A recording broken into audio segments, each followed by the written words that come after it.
Welcome back, ladies and gentlemen, to another exciting, albeit sweaty and hot episode of the Jaded Mechanic Podcast. We're up in Canada. We're in the middle of a heat wave. And people are like, oh, in Canada, frozen north. It's been 105 with the humidity, for the people. So the people that want to use the Celsius thing, because half my friends use one and half use the other, 40 Celsius is like 104 degrees Fahrenheit with humidity. So it's hot up here, and it's a very wet heat. Everybody's like, oh, it's not a dry heat. No, it's not a dry heat. We live next to a very large body of water, so there is no lack of humidity all year long. The cold is very damp cold, and the heat is a very humid heat. So with that being said, I'm with a friend of mine, David Kline. David, how's the weather where you are, man? I don't think it could be any hotter. I think when I locked everything up and left work, it was 91 degrees standing at my toolbox in the shop. Yeah. So we've been right there in it, in this heat wave with you guys. You get in a car, it's 110, 115 on the dash, and it is just hot. I know. I got into a Buick Rendezvous yesterday, and it has the pleather vinyl. And the steering wheel hot, like I couldn't put my hands on it. It was that hot sitting out in the sun. So I believe it. I understand when Cody Gaddy was talking about like you can't necessarily even put your laptop on a hood in Arizona most of the year because of the heat. I didn't really believe him until yesterday. So, David, whereabouts when you say where it's hot? Where are you from? Born and raised in Virginia. Oh, nice. I lived here my whole life. I'm about 45 minutes from Virginia Beach. Right Seems on. to be what everybody knows. About 2.5 hours from D.C. Cool. So lived here my whole life, and we're not that far south, but man, the humidity just cranks. Yeah. And we're in it. So, but it's been an uncomfortable few days. Mm-hmm. That's for sure. I think we got 1 or 2 more days left, and then it's gonna hopefully. Saying like we're coming up on our long weekend up here because we're gonna have Canada Day on the 1st, right? July 1st is our Canada Day, and then you guys have the 4th for you. Right. So we're coming up on it's gonna be a 4-day weekend for me because the holiday falls next Tuesday. And nice. The shop owner said, why don't we just take Monday off? And I'm like, hey, twist my arm, 1 more day to fish, right? So we rotate Saturdays, and we got the short straw. So we're closed Friday for the 4th and open Saturday. Right. And that's my Saturday. So yeah. Now, when you say you're like, give me some idea about how's the setup where you work? Let's see. I work for a Honda dealership. Currently there's maybe 12 techs, 15, 16 bays, typical dealership setup, 1 alignment rack, a whole bunch of lifts. The building's old. I think it was originally a Chrysler store. Yeah. So it's been a bunch, part of a dealership group that encompasses a whole bunch of brands. It's sort of the norm here. Yeah, it's a busy shop. I mean, we run for our size pretty much wide open all day. I mean, a slow day is rare. Seems to be an increasing thing here lately. We've been real pogo up and down, but with all the crazy stuff going on in the world, and graduations and back to school, and or graduations and holidays and summer, and how that goes. Yeah, I always used to say, and I don't know whether the political thing, there was a lot of talk in the groups you probably saw, right? How people were holding on to their money during election times until whatever, and then it swings a certain way. I don't know. Up here in Canada, it's been crappy for so long that, nobody has any money. It's just everybody keeps going up. But I do remember in the summertime at the dealer, it seemed to taper off, going into Canada Day, Independence Day kind of thing. And then it would ramp back up August. People would start to get their cars ready for driving junior or, the daughter off to university or something. They're giving the car to them to take to university and make sure that it's okay. I remember those weeks being pretty lucrative sometimes. Oh, yeah. Well, we're located with like 3 of the largest military bases. Period. And we had a ship that just came back in, so usually when that happens, we see an uptick in work because husbands, wives, whatever, coming home, and it's like, oh well, we need to do stuff, and there's such a huge military presence here. We sort of have to ride that wave along with with everything else. And working for Honda, we're pretty much a staple brand, so Yes.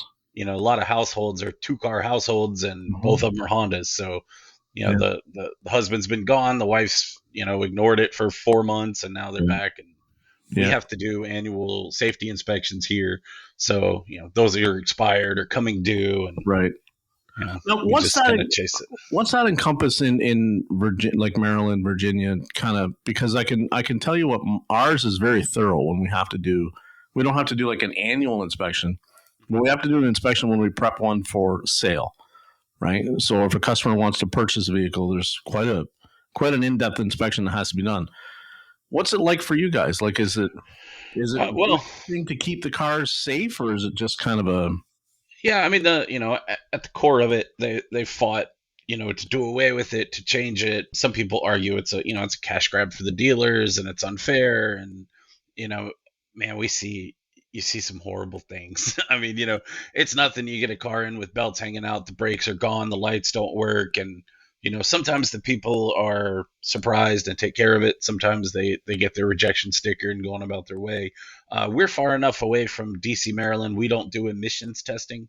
There they do. But for us, it's pretty straightforward. Pull the wheels, inspect the brakes. We've got a huge manual that gives us state, minimums for everything, and tie rod play, and your horn has to work, your lights have to work, all the basic stuff. yeah? Most of it's pretty reasonable. There's a little gray area that sometimes people might take advantage of, I guess, but the the goal, quite frankly, I mean, I'm of the opinion that some of these cars we should be able to tag out and not let back on the Yeah, road that come I in. agree. I agree. We can't, but they're out there on the roads with you, me, and our families and everyone else, and they should not be. But So see, we've had that kind of conversation before for years in this industry, right? And it's I think if we hadn't maybe mucked that up so many years ago with some of the really aggressive tactics and stuff that people yeah, have used to sell work, we might have been able to be trusted to actually, have some power that way. But you know what I mean? There's a local chain here. I'm not going to name their names, but everybody I talked to was being told for a long time, I can't let you drive this out of here. It's too unsafe. And that's illegal to do. Firstly, like if they drive in, they have to be allowed to drive back out. Even right, if you were to render the car almost like unable to drive, technically, like for instance, we had a Chevy truck. I remember, not me, but another shop lifted it, and the frame broke when they lifted it. Now, technically, that truck probably should be scrapped, right? His frame's broken, but in the litigation of it all, technically, if they wanted to be real, aggressive about it, they could have made them repair that because it happened while they were doing right. It happened when they were. it. So that was a sales tactic that one of the local people used forever, was to say, I can't let you drive that out of here. And, it could have been anything from a loose tie rod to brakes metal on metal. And I'm not saying that, one is more bad than the other. I mean, we should be, if we could be trusted, have the ability to say, no, I can't, I can't just, I should be able to flash a barcode scanner across it and put the VIN into a, cannot be used status. Right. Some sort of blacklist database. Yeah. And then let them go if they want, so choose to go. But recognize that if your plate's scanned or pulled over, or you go through a drive-through camera, like is getting very popular up here in communist Canada for catching speeders, that immediately it's like somebody can say, hey, that thing's not supposed to be drive, Right. out there on the road. But we've screwed it up. We're not trustworthy enough as an industry yet, I think, to be able to say we can do that with some people. No, I totally agree. I mean, that would absolutely be the latest sales tool for some people and places. And with power comes responsibility, right? Now, it's not only dealers that can do those inspections where you are, right? Correct. Independents can. You have to be, licensed by the state, and it's, they require certain minimum equipment, and you have to have a certain shop set up, and all that to ensure the integrity of it. And they take it pretty seriously. The stickers are tracked. If you mess one up, you have a void or something like that, you have to put it in the system. The state trooper shows up, to get it. Like it's I've seen abuses of the system that have gotten people and shops in a lot of trouble. So it's certainly not, it's not something to be taken lightly. And it is, we do, every like used car that we sell, passes state inspection for the dealer to sell. It has to have a state inspection system in it. So that sort of ties in, of course, all the dealerships do their own version of like a used car check over. But that's, that's a state requirement. And I'm fairly certain it's a requirement for any licensed dealer to sell a car. Like it has to, you can't sell something that isn't safe to be out there. Yeah. As it should be. Yeah, I agree for sure. Now, did you say you've been there quite a while, the Honda dealer? I've been with Honda for a while. I guess we could take it all the way back to the beginning if you want. Yeah. Let's see. So I've been working on cars for 25, 26 years. I started right out of high school. My mom will tell you I started when I was 10. She had a little Honda Accord that the starter had gone bad in, and money was tight, and we could afford the starter but couldn't afford the $600, and I got my little book out and I put a starter in it. So nice. It was that was kind of the start. I was always super mechanical, loved cars, so when I was in high school, my summer job was a lot attendant / car wash guy for Saturn. Okay. They washed every service car you worked on, got a car wash, and it was hand done, no car wash, no robo wash.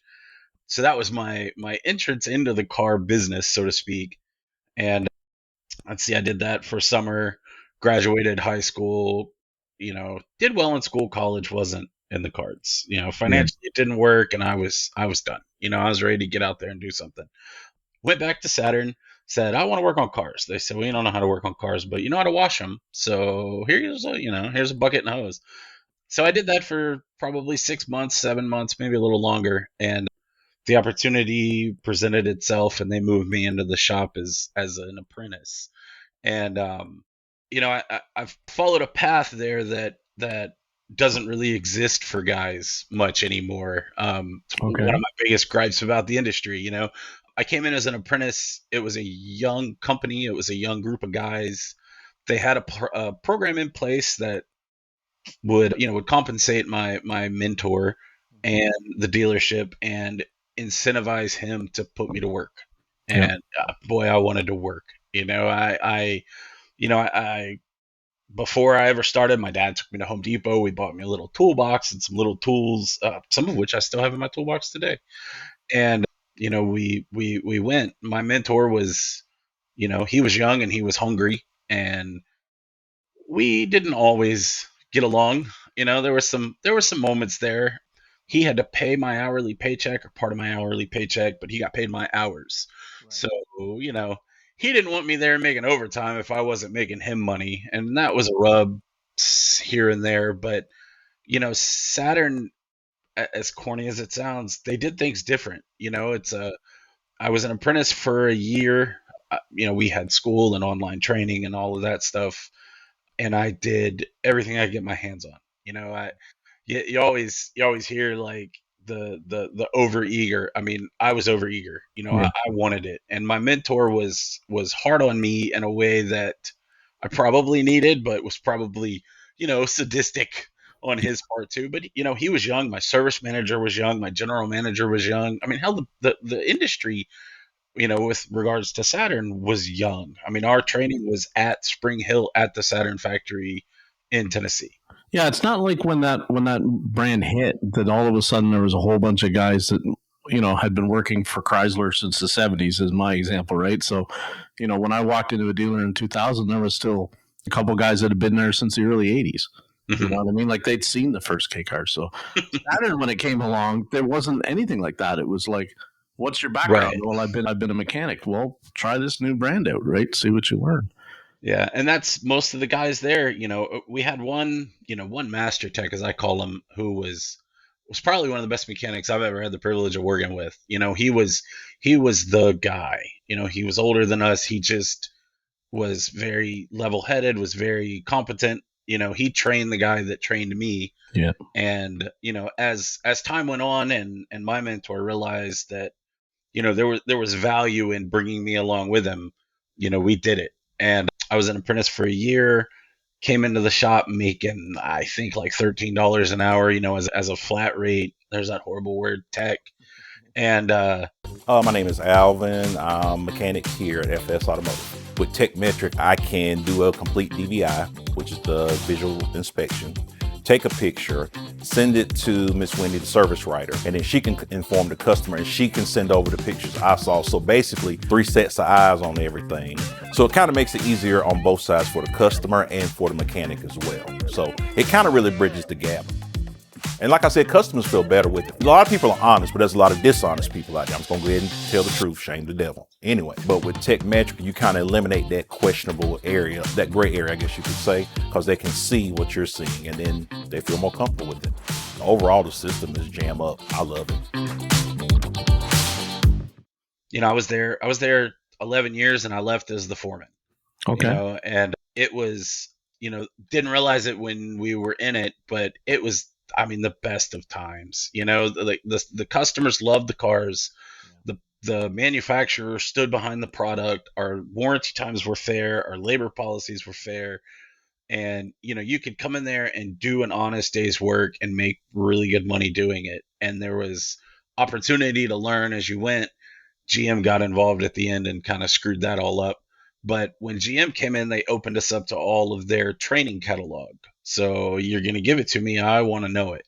And so I did that. And when they started, the writing hit the wall that Saturn was going to become no more, Toolbox has wheels on it. And I left and went to work for General Motors Cadillac. Did that for 5 or 6 years. Oh, no, let me back that up. When I first left Saturn, I went to work for Acura. I walked into a shop, and 3 days in, I knew it wasn't the shop for me. My last year at Saturn, I made, I don't know, over 6 figures, 125,000, something like that, making $18 an hour. We were burning it. You were hustling. It was nothing to be in that place till midnight. I had a key to the building. Like, that's just what we did. And I was young, and I wanted the money. We were trying to buy a house, so let's go. Yeah. And I went to work for Acura. I walked into a shop that didn't want me there and didn't really provide a whole hell of a lot of opportunity. I was there a year. I made $36,000. Can we just stop there for a minute and talk about that?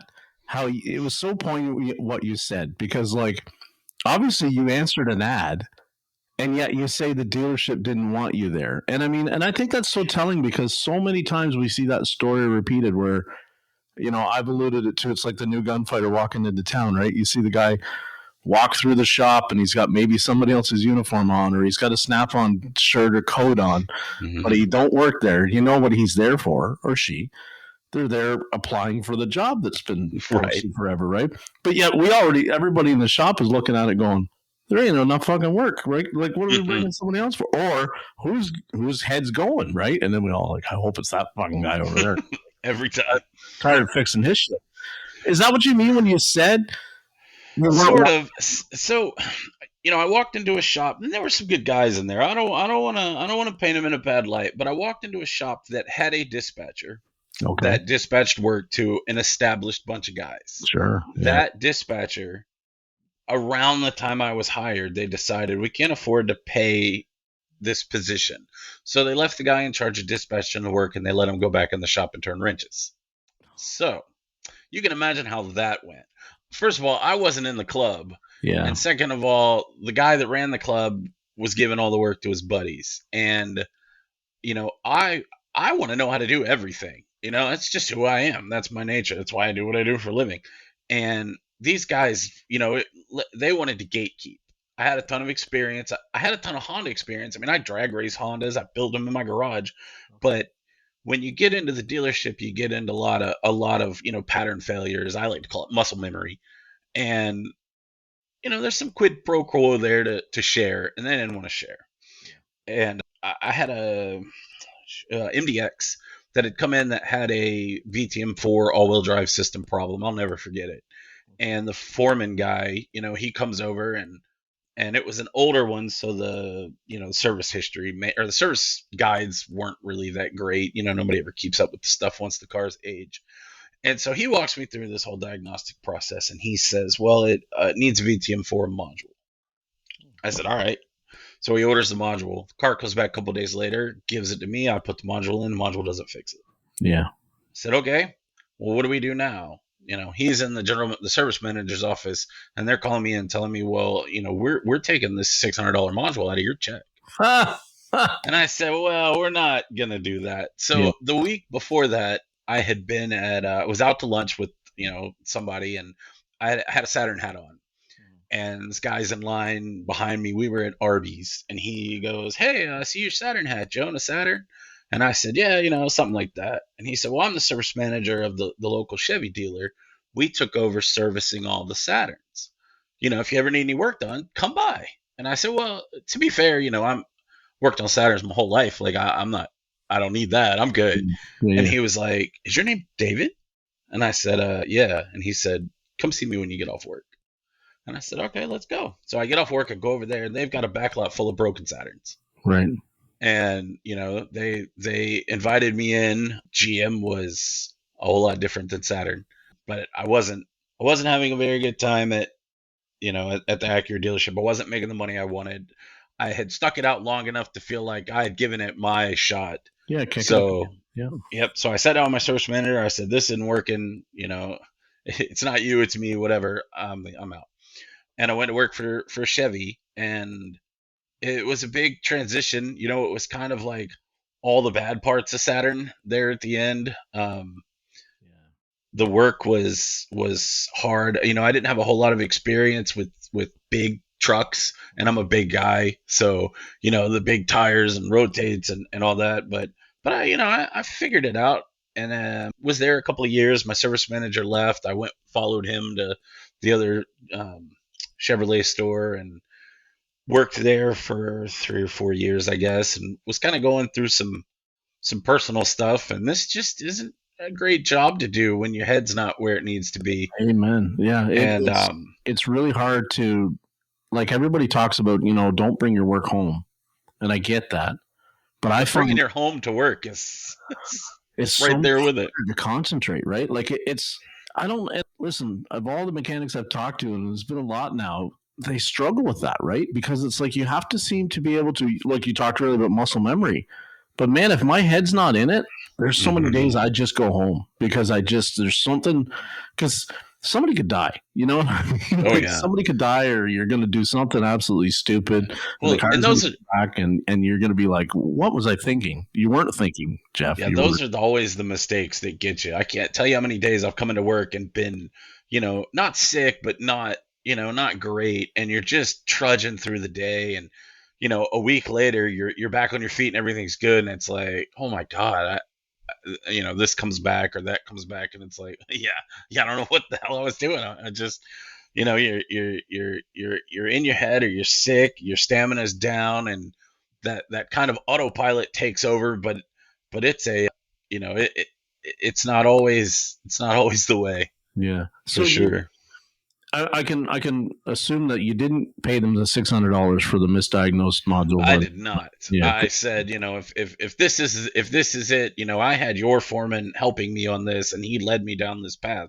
And if I can't trust the advice that this guy who's worked here for 30 years gave me, and I was young, and I was in it. I was cocky. I was, all the things that you got to be to do this job. Sometimes you have to be. I felt like, the guy that had run me down that path really didn't want me around. So I had no problem going in there and just lighting him up, like it's going to be what it's going to be. But I am a firm believer then, I'm a firm believer now. If you're a dealership and you can't absorb the occasional part mistake or whatever, then you're not a dealership. 100%. You're charging $200 on a door rate. You're paying a tech $25. It's just going to happen. If I wanted to bear 100% of the liability, I'd open my garage door at home and I'd just do it all here myself. Mm-hmm. And that was the case I made to him. And I didn't have comeback. Like this was a standout event. Like, I've worked with plenty of people that I think they get it wrong more than they get it right. And in those situations, people use tools like that to get rid of somebody. And I don't think that's what they were trying to do. I think that the situation had been misrepresented to him, and he was reacting to what his guy told him, and I'm not the guy. Like, that wasn't going to be it. That was going to be my last day if that was what they wanted to do. So yeah. So onward to General Motors. Yep, I went to GM. Me and one other guy, we did most of the big teardown stuff, camshafts, lifters, transmissions. Saturn, we rebuilt everything. Yeah. It's not like component replacement. Like, I have my own set of Saturn transmission counterweights sitting in a Kentmore case in my garage. Like, we did it. And so once I got my feet under me and got running there, that's what we did there. I like to stay busy, whether it's, doing 2 sets of camshaft and lifters in a day or doing 100 oil changes. Give me the lifters all day. Yeah. And I worked next to a guy that was, he was hungry, and, iron sharpens iron, right? So we went, but I had taken a job that was a long way away from where I lived. So my commute had gone way up. My son was really young, and, my wife works full time. So it was leaving early to go get him from school, and he was actually a preemie when he was born. Okay. So we went through a whole bunch of health stuff. I missed a whole bunch of work, and I wasn't in the right headspace. They were kind of tired of me, and I actually got in a car accident on a test drive. We had these little old ladies came in with a North Star transmission, solenoids had crapped out. I fixed it. I'm test driving it down the road from the dealership, and a lady drunk 3 o'clock in the afternoon blows a stoplight, and I T-bone her right in the driver's door. Totaled both cars. I go to the hospital, the whole 9 yards, and it was kind of a, I don't want to say a wake up call, but it was the moment. Like I was ready to. I wasn't happy there. I wasn't happy with a lot of things, and I had a really shady Snap-on dealer.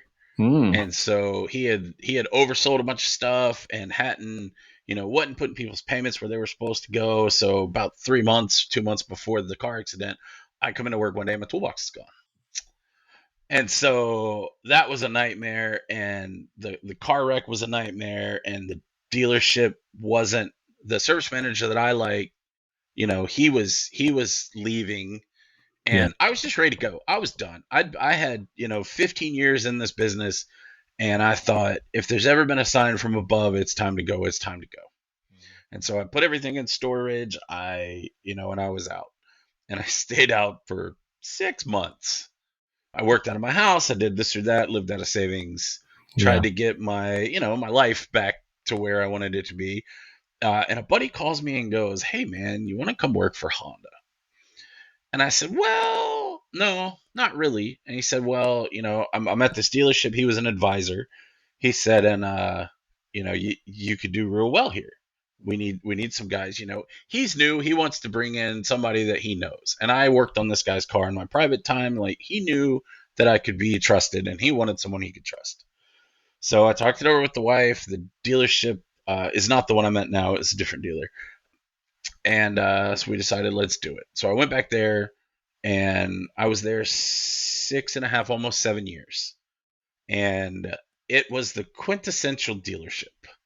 All the bad things you hear, a few of the good things you hear. We made a lot of money, but you made a lot of sacrifice for it. You had guys in there that would just, if you had to be there at 5 o'clock in the morning, they were there at 5 o'clock in the morning. And you show up at your normal working time, and this jackass has already done half the work for the day. That's right. So if you're going to get there at 5, I'm going to get there at 5. Yep. And I spent 7 years there. I missed a ton of my son growing up because of it. I made a shitload of money, but I was burned out. And we had a bunch of guys in there, not a bunch, but there were guys in there that would, they were trash can flushing cars. They were signing off on recalls they weren't doing. And it was infuriating because I don't give a damn whose name's on the ticket. The dealership's name is the one I'm not me. I'm that dealership. Right. And my service manager's take on it was, "I don't know what you're in here complaining about. You make a lot of money. Go away."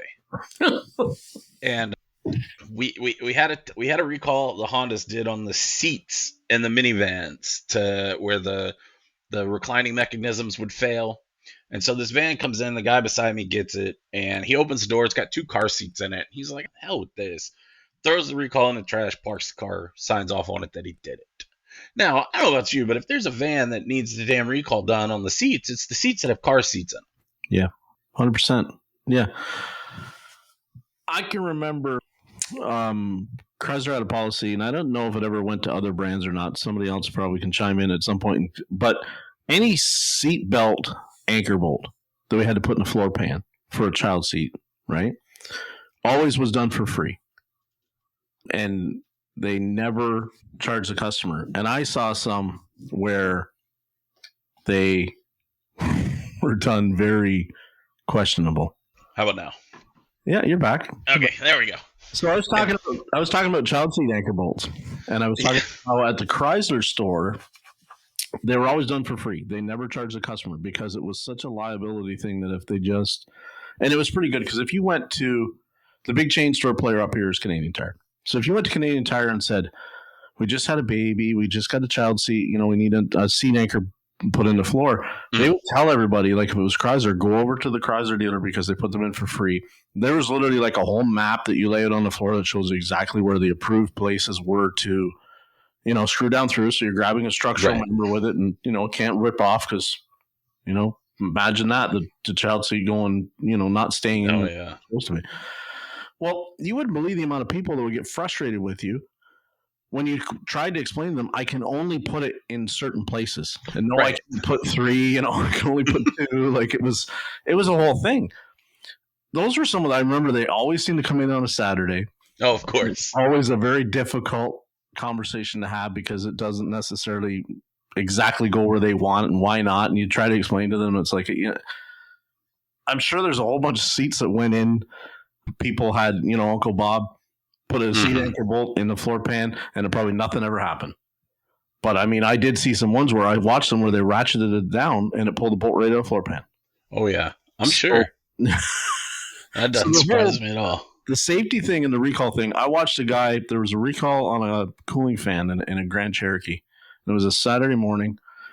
Now he was our number 1 producing tech, and I watched him take the thing, take it out of the cardboard box that it came in, complete cooling fan because it paid crap to do. And it's Saturday morning. He didn't want to be there in the first place. And he threw the brand new part right in the dumpster and threw the cardboard in the cardboard recycling bin and punched off that it was done. Because the cooling fan in the Jeep was working. So there was no complaint with the customer. They're just showing up for the recall, right? And I thought, I'm sitting there looking at that going, I'm never going to be that. Never going to be that guy. Yeah, but it's sure poisonous to work beside it. Yeah. I would watch guys go home at night, and we used to do injection services, right? And you get a little can from, first it was Wins and then it was VG. And you wouldn't believe the amount, Dave, that you could see the full can sitting on the bench when they went home at night. Oh yeah. Never got run through the car. Oh yeah. And it paid an hour. Right. Yep, we do them now. That's the same thing. And I'm like, so, I would go scoop them up. And if I had one that had a misfire that the customer couldn't afford to pay for it or didn't pay for it, and I wasn't 100% sure, or it was not necessarily a misfire, but, whatever. Right. Hesitation. Whatever. I'd run it through while I was doing something else. Yeah. Because it can't hurt it, it's not going to hurt it. What's the worst thing that happened? And I just was amazed that techs would do that. We were talking, Justin Cole and I were just talking about how a former dealer tech said to me, one of my first mentors, when you wear the uniform or you wear the shirt or you tell somebody that you work at a certain whatever, garage, shop, dealer, doesn't matter. When their car leaves screwed up or not fixed or something like that, the customer doesn't drive away and say, tech 7309 effed up my car. They go, those guys at whatever store effed up my car. So that's what it says in the Google review, right? Right. So some things like that, like you had, some things very early in my career kind of set me on and I'm not perfect. No. But it set me on a thing of I know what is okay and what is not okay. Right. I saw a lot of stuff that's not okay, as by the sounds of it, you did too. Yeah. Well, I went to my service manager when that happened, and I said, he just parked this car, man. He didn't even do the recall. Like, this is crazy. And my service manager response was, well, if it bothers you so bad, go get it and do it yourself. And I'd be lying if I didn't say I had one foot out the door before that. But and he was like, and I was like, this is ridiculous. I'm in there arguing with him, and he says, well, if you don't like it, leave. He's like, but we both know you're not going to do that. And I had a friend that worked at an independent that had been telling me it was the best thing since sliced bread. And I said, well, I guess we're going to figure it out. So the next morning I came in, sat down, and said, well, I'm done. I'll give you my 2 weeks. This isn't the place I want to work anymore. It's not good for my mental health. It's not good for anything, so we're going to try this. So Dave, why do you think the manager acted like that, said that? Like, if you don't think it's right, go do it yourself. Like, why be such a poor leader? Well, so the tech that did it had been there forever, and he was a cantankerous old guy. And I don't begin to understand what goes through people's minds sometimes, but I definitely do understand. The squeaky wheel gets the grease, and he's got 10,000 things to do, and I'm in there making big money, bitching over something that's not my problem, and I'm making it his problem. Yeah. And so for him, it's like, well, I'm going to show I'm the manager and handle it in the complete wrong way. And sometimes it's a knee-jerk reaction. He was 1 foot out the door himself. He was ready to retire. He had actually retired and came back to be the manager there to fill a void. Right. And like I said, I think, I think, and this is going to be a thing, but I think dealer principals, service managers, I think deep down they resent the shit out of us. I think they resent what they pay us. I think they resent how much they need us. Yeah. And I think sometimes, that bubbles to the surface. And if he catches me on a bad day and I catch him on a bad day, you've got an ego running up against somebody that resents the hell out of that ego. And that's what you get. Yeah. And sometimes they're right.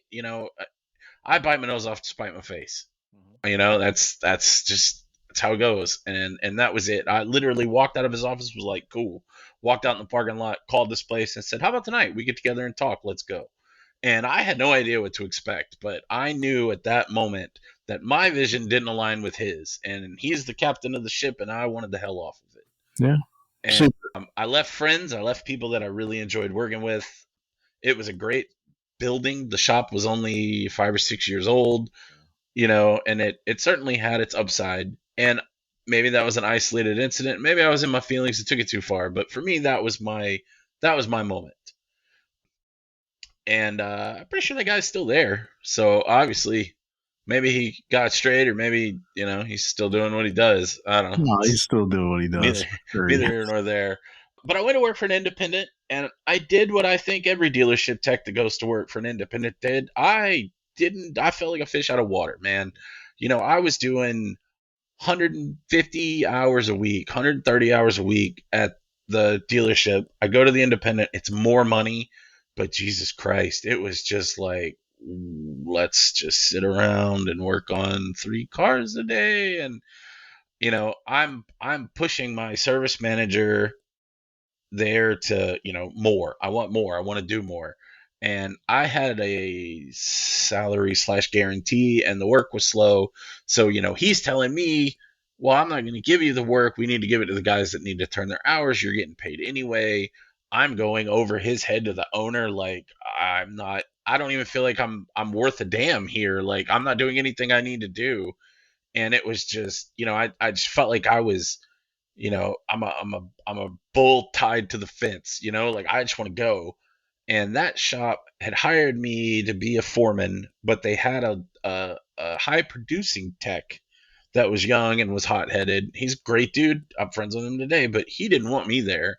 So there was this constant, like, he's going to prove that he doesn't need me. Yeah. And I'm over here dealing with a service manager that's trying to look out for him because they're boys. And so it was a very tumultuous entrance. Culture-wise, it was a huge 180. The owner and his son run the business. They're great guys, and everybody always, we're all family, right? But it was there was definitely an effort made to make you feel welcome. But for me, it was like, all this money an hour doesn't matter if I can't turn any hours. And I'm groomed that 100 hours a week, and I'm in there explaining why I'm not living up to my expectation, and I'm going in here and doing 35, and Now, I was just crawling the walls. when he told you that he had other guys that had to make their hours, like, do they have to make their hours just to show production, or were they flat rate and you were salary? No, they were flat rate. Yeah, and I think they may have had some sort of guarantees, but all the guarantee really is it's a worst case scenario for the people you like, and it's an exit strategy for the people you don't. 100%. The fact of the matter is, no trained professional working in a skilled business should have to come in and fight tooth and nail to earn a damn paycheck. I know your feelings on the flat rate thing, but I've been doing this 25 years. I shouldn't have to come to work and fight the lube tech guy for a stupid oil change so that I know the money I can make. I think it's absurd. It's by far the worst part of this business. Yep. And it's foolish. If I make 125, 150, whatever $1,000 a year, and I'm in here every day on time doing my job to the best of my ability, that's my value. And for me to have to come in and prove it every single Monday, it's a blank slate, is absurd. And I got in a big tirade about this on Facebook, actually in a response to sharing a video clip that you had posted. But you got a bunch of corporate, whether they be manufacturer or dealer principals, whatever, at 2:00 on a Thursday on the golf course, talking about how you can't pay tech salary because they're lazy, and it's like, get the hell out of here. If I showed up to work with a guaranteed income, you would take away 50% of my stress, and I'd do any damn thing you asked me to do. That's 100%. Yeah. And most of the good techs I know want to work. I want to work. I want to do everything that comes in the door most days. The whole idea that they say techs are lazy is so stupid, because the same ones are such proponents for flat rate. Flat rate doesn't work if you're lazy. You can't make money. So the idea that they go, if I take flat rate away, they'll be lazy. No, they know how to hustle. They know how to find shortcuts and efficient manners to get jobs done faster than what they were engineered to be done in that time. That's not lazy. That's skill, right? Right. And I've said it before. It does not matter. I go back to the best day I ever had in my life, in my career. I made 28 hours in one day. It was a Saturday, right? Never one in the dealer history had ever hit that number in a day. And everybody, like, when I went home on Saturday at 5:00 at night, started at 8 in the morning. There was no carryover. I was hustling that day. Everything just perfect, stars aligned. You know how that goes, right? For once in a career, right? I come in Monday, and the first thing they hand me is 4 tires on a waiter. And I thought, like, your head wants to, you just want to, like, rip your ears off your side of your head. I liken it to, like, I've had so many times where I've fixed so many complicated diags, and it would all come together. Everything, I'd be cleaning up the end of my week, and I'd have all this.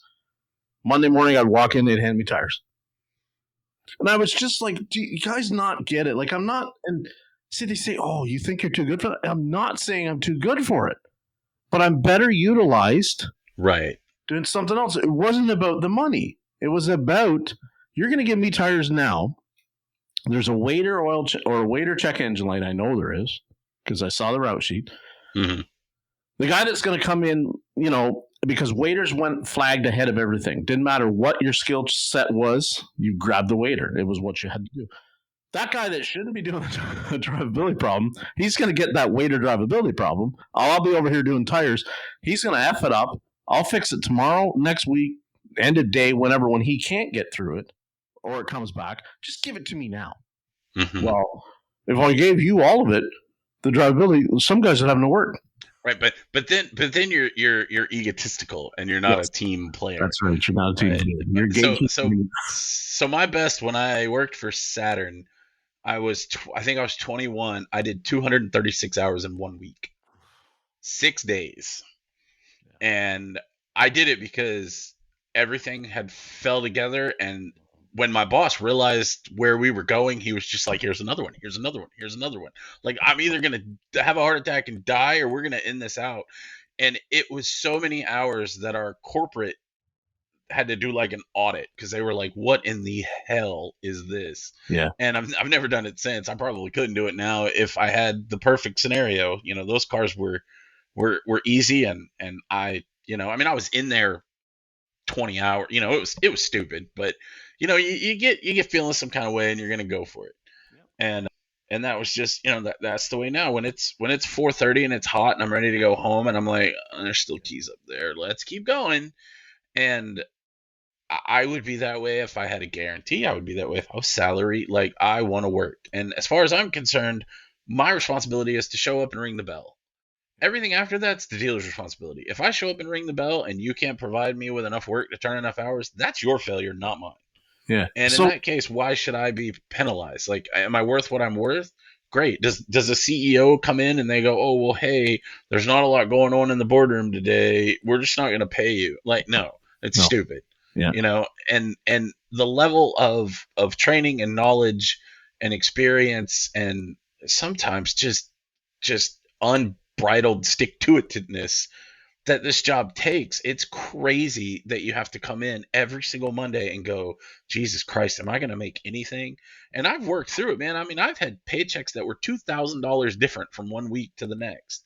Yep. Thankfully, dear Lord above, you know, my wife's always been a salaried person. Yeah. She's always had a consistent check. And I work with a lot of guys that don't have that. And I don't know how in the hell you do it.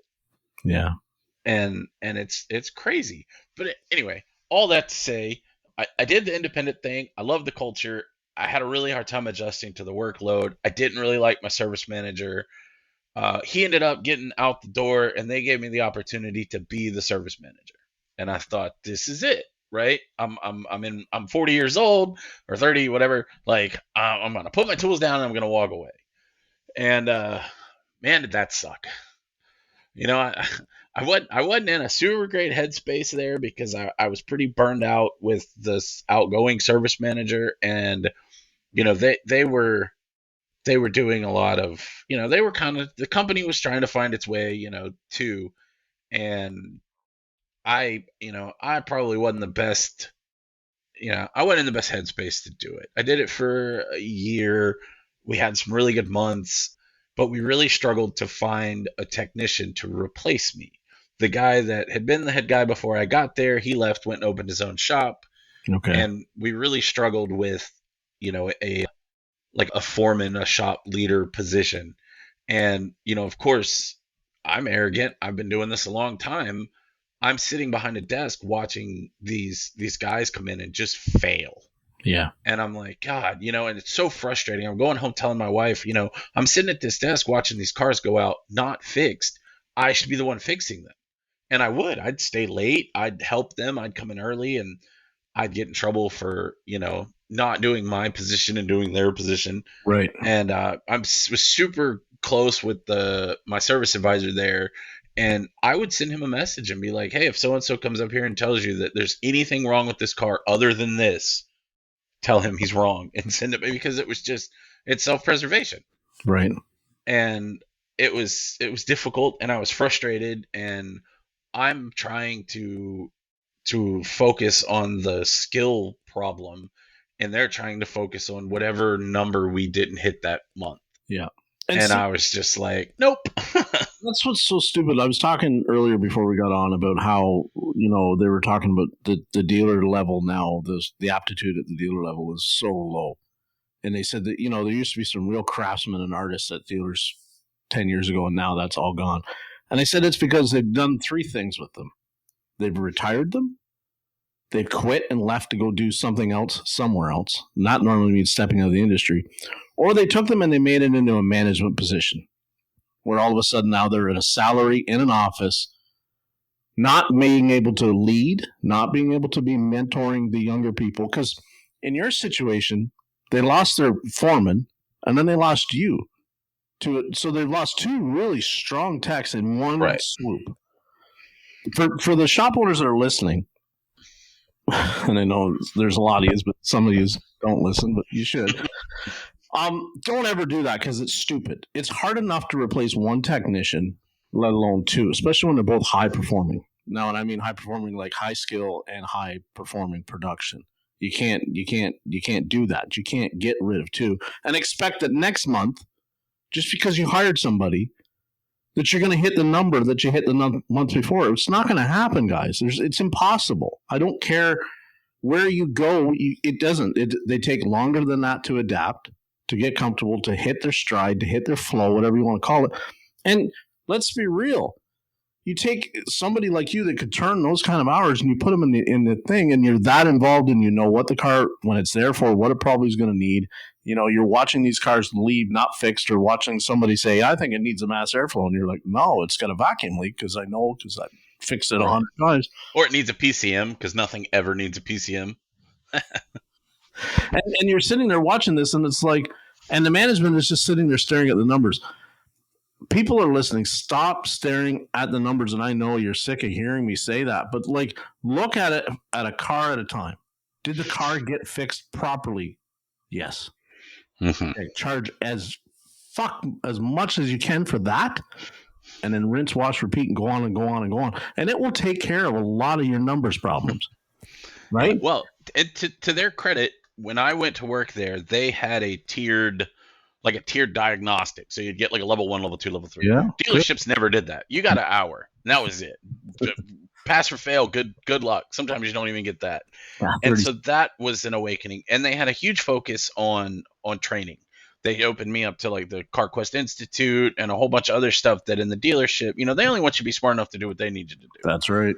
And so that was a huge eye-opening thing. If I had it all to do over again, I'd go right back to that place and be a tech and just produce for them. You know, when COVID hit while I was there, the owner came in and said, we're going to guarantee everybody their checks. We just need you guys to do whatever you can around here in the absence of work. And I mean, we cut bushes, we painted buildings, we did, you know, I did whatever. If you're going to pay me, I'm going to do whatever you ask me to do. Yeah, when I was an apprentice at Saturn, I would get on the roof with a damn trash can and clean the gutters because I needed money.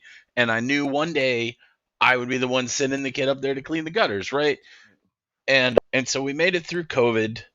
We come out the other side, and I'm just burned out. I'm just burned out. We were having, you know, we were doing the best we could. We were putting up numbers that seemed really good. And, you know, me and my advisor, we'd go out and you know, have dinner at the end of the month and be like, oh my God, I can't believe we managed to do what we did with what we had. And then Monday morning, here's the email, you know, and it's like, I was done. And it was really starting to weigh on me. I was talking about it with my wife. I had a friend that was at the Honda dealership that I'm at now that was saying, come in here, let's make money. And I just thought, I don't want to do it anymore. And so we had a meeting, and I was just like, you know, I know you guys have all this vision. I'm not in the headspace for this. I'm not what this place needs. And I left. I parted on good terms. I think the world of those guys. I think they run a hell of an operation. I mean, their goal is to be the dealer alternative, and they really put their money and their time where their mouth is. They treat their guys right. You know, maybe I'll end up back there one day. Who knows? But it was a glimpse into, you know, sort of like the 180 of the social structure that the dealerships just don't have. Yeah. And you know, at the time I was choosing, you know, personal reward and money when I left, and here we are. I've been where I'm at now for 4 years, I guess. When I came in, we were on team pay. Which is probably the worst thing that anyone had ever come up with ever. And that sucked. But I was with a guy I had worked with at the other Honda dealership, another guy that was super hungry, and one guy that was kind of not. And in some ways, you know, in a vacuum, I understand how it can be explained to somebody how it could work, right? You've got a bunch of guys hauling ass, doing the good stuff. You've got some guy losing his ass. At the end of the week, y'all divvy up and it's fair. Until it's not. And there was a lot of not. I was there about 6 months, and one of the team leaders on one of the other teams was out. So they wanted me to go run this team. And I did begrudgingly. And man, it took a toll on me. And the place now is, you know, it's profitable. We have a lot of work. I work hard. My direct supervisor is a great guy. He's probably one of the most from a leadership standpoint, compassionate people I've worked with. My old boss, it was like, hey, I need to take tonight off, this evening off to go wherever. Well, too bad. We got a truck in, this is your job, that kind of thing. And my boss now is not. My son just 2 weeks ago now, a week ago, graduated high school, and he was in the marching band, and we did all that stuff. And anytime I needed to leave, I was able to leave. And I just, in the corporate world, that's not always the case. It hasn't been the case other places I'd worked at the dealership level. And, he's great for that. And that helped sort of restore some of the life balance, but it also made me realize, he's about to turn 18. He's leaving to go to college. And my wife scrapbooks. She goes through all these scrapbooks of all this stuff. And I'm like, I don't remember that. And it's like, yeah, well, you weren't there. Yeah, that's... And I wasn't there because I was the number one guy or the number two guy fighting the number one guy or the number two guy for dominance. And the service manager kept us, like two cats with their tails tied together, thrown over a fence, because it made him a shitload of money. And, like I said, 5 o'clock there till 10 o'clock. You got PDIs? Well, we're going to stay here all night and do PDIs, because I'll be damned if you're going to work harder than I'm working.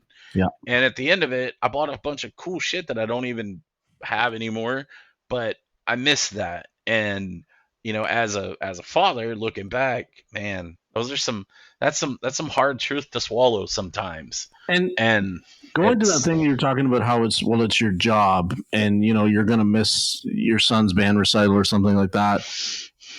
And again, I'm not throwing a bunch of hate on shop owners or managers in places like this, but we all know that, like, the management staff in a dealership or in a shop, or the owners, when they have something like that important coming up in their lives, they go. There's no question about it. They're not missing it. They're not missing. Hell, some of them want to work from home. Mm-hmm.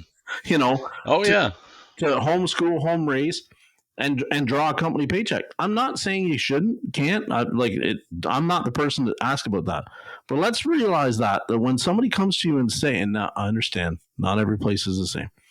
When somebody comes to you and says, I have to leave tonight for, my son's got a wrestling meet, or, whatever, don't say to them, well, there's a truck sitting there, because I guarantee you no matter what you try to build and develop in a culture and tell everybody that you're all family, you're immediately showing that we're not the same.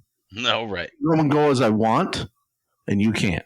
We rely on you. I rely on you, yet you're not me. Do you understand what I'm trying to get? Absolutely. Like, this is where so many of us that have worked with places that do that or treat us like that, it's what you're really saying when you're not saying it.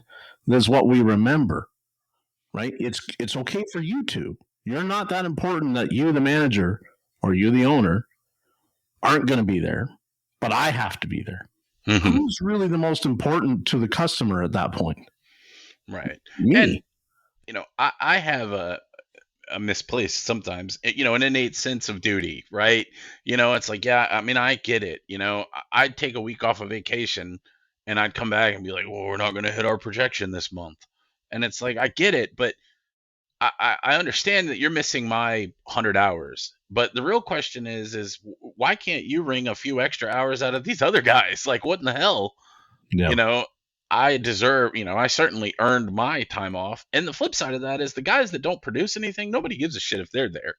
That's right. It's like, man, I need to go. I'm not feeling good. I'm going to take a week off of work. No big deal. Nobody cares. You don't move the mark. You don't move the needle anyway. That's right. And so it's like, well, I like to call it failing successfully.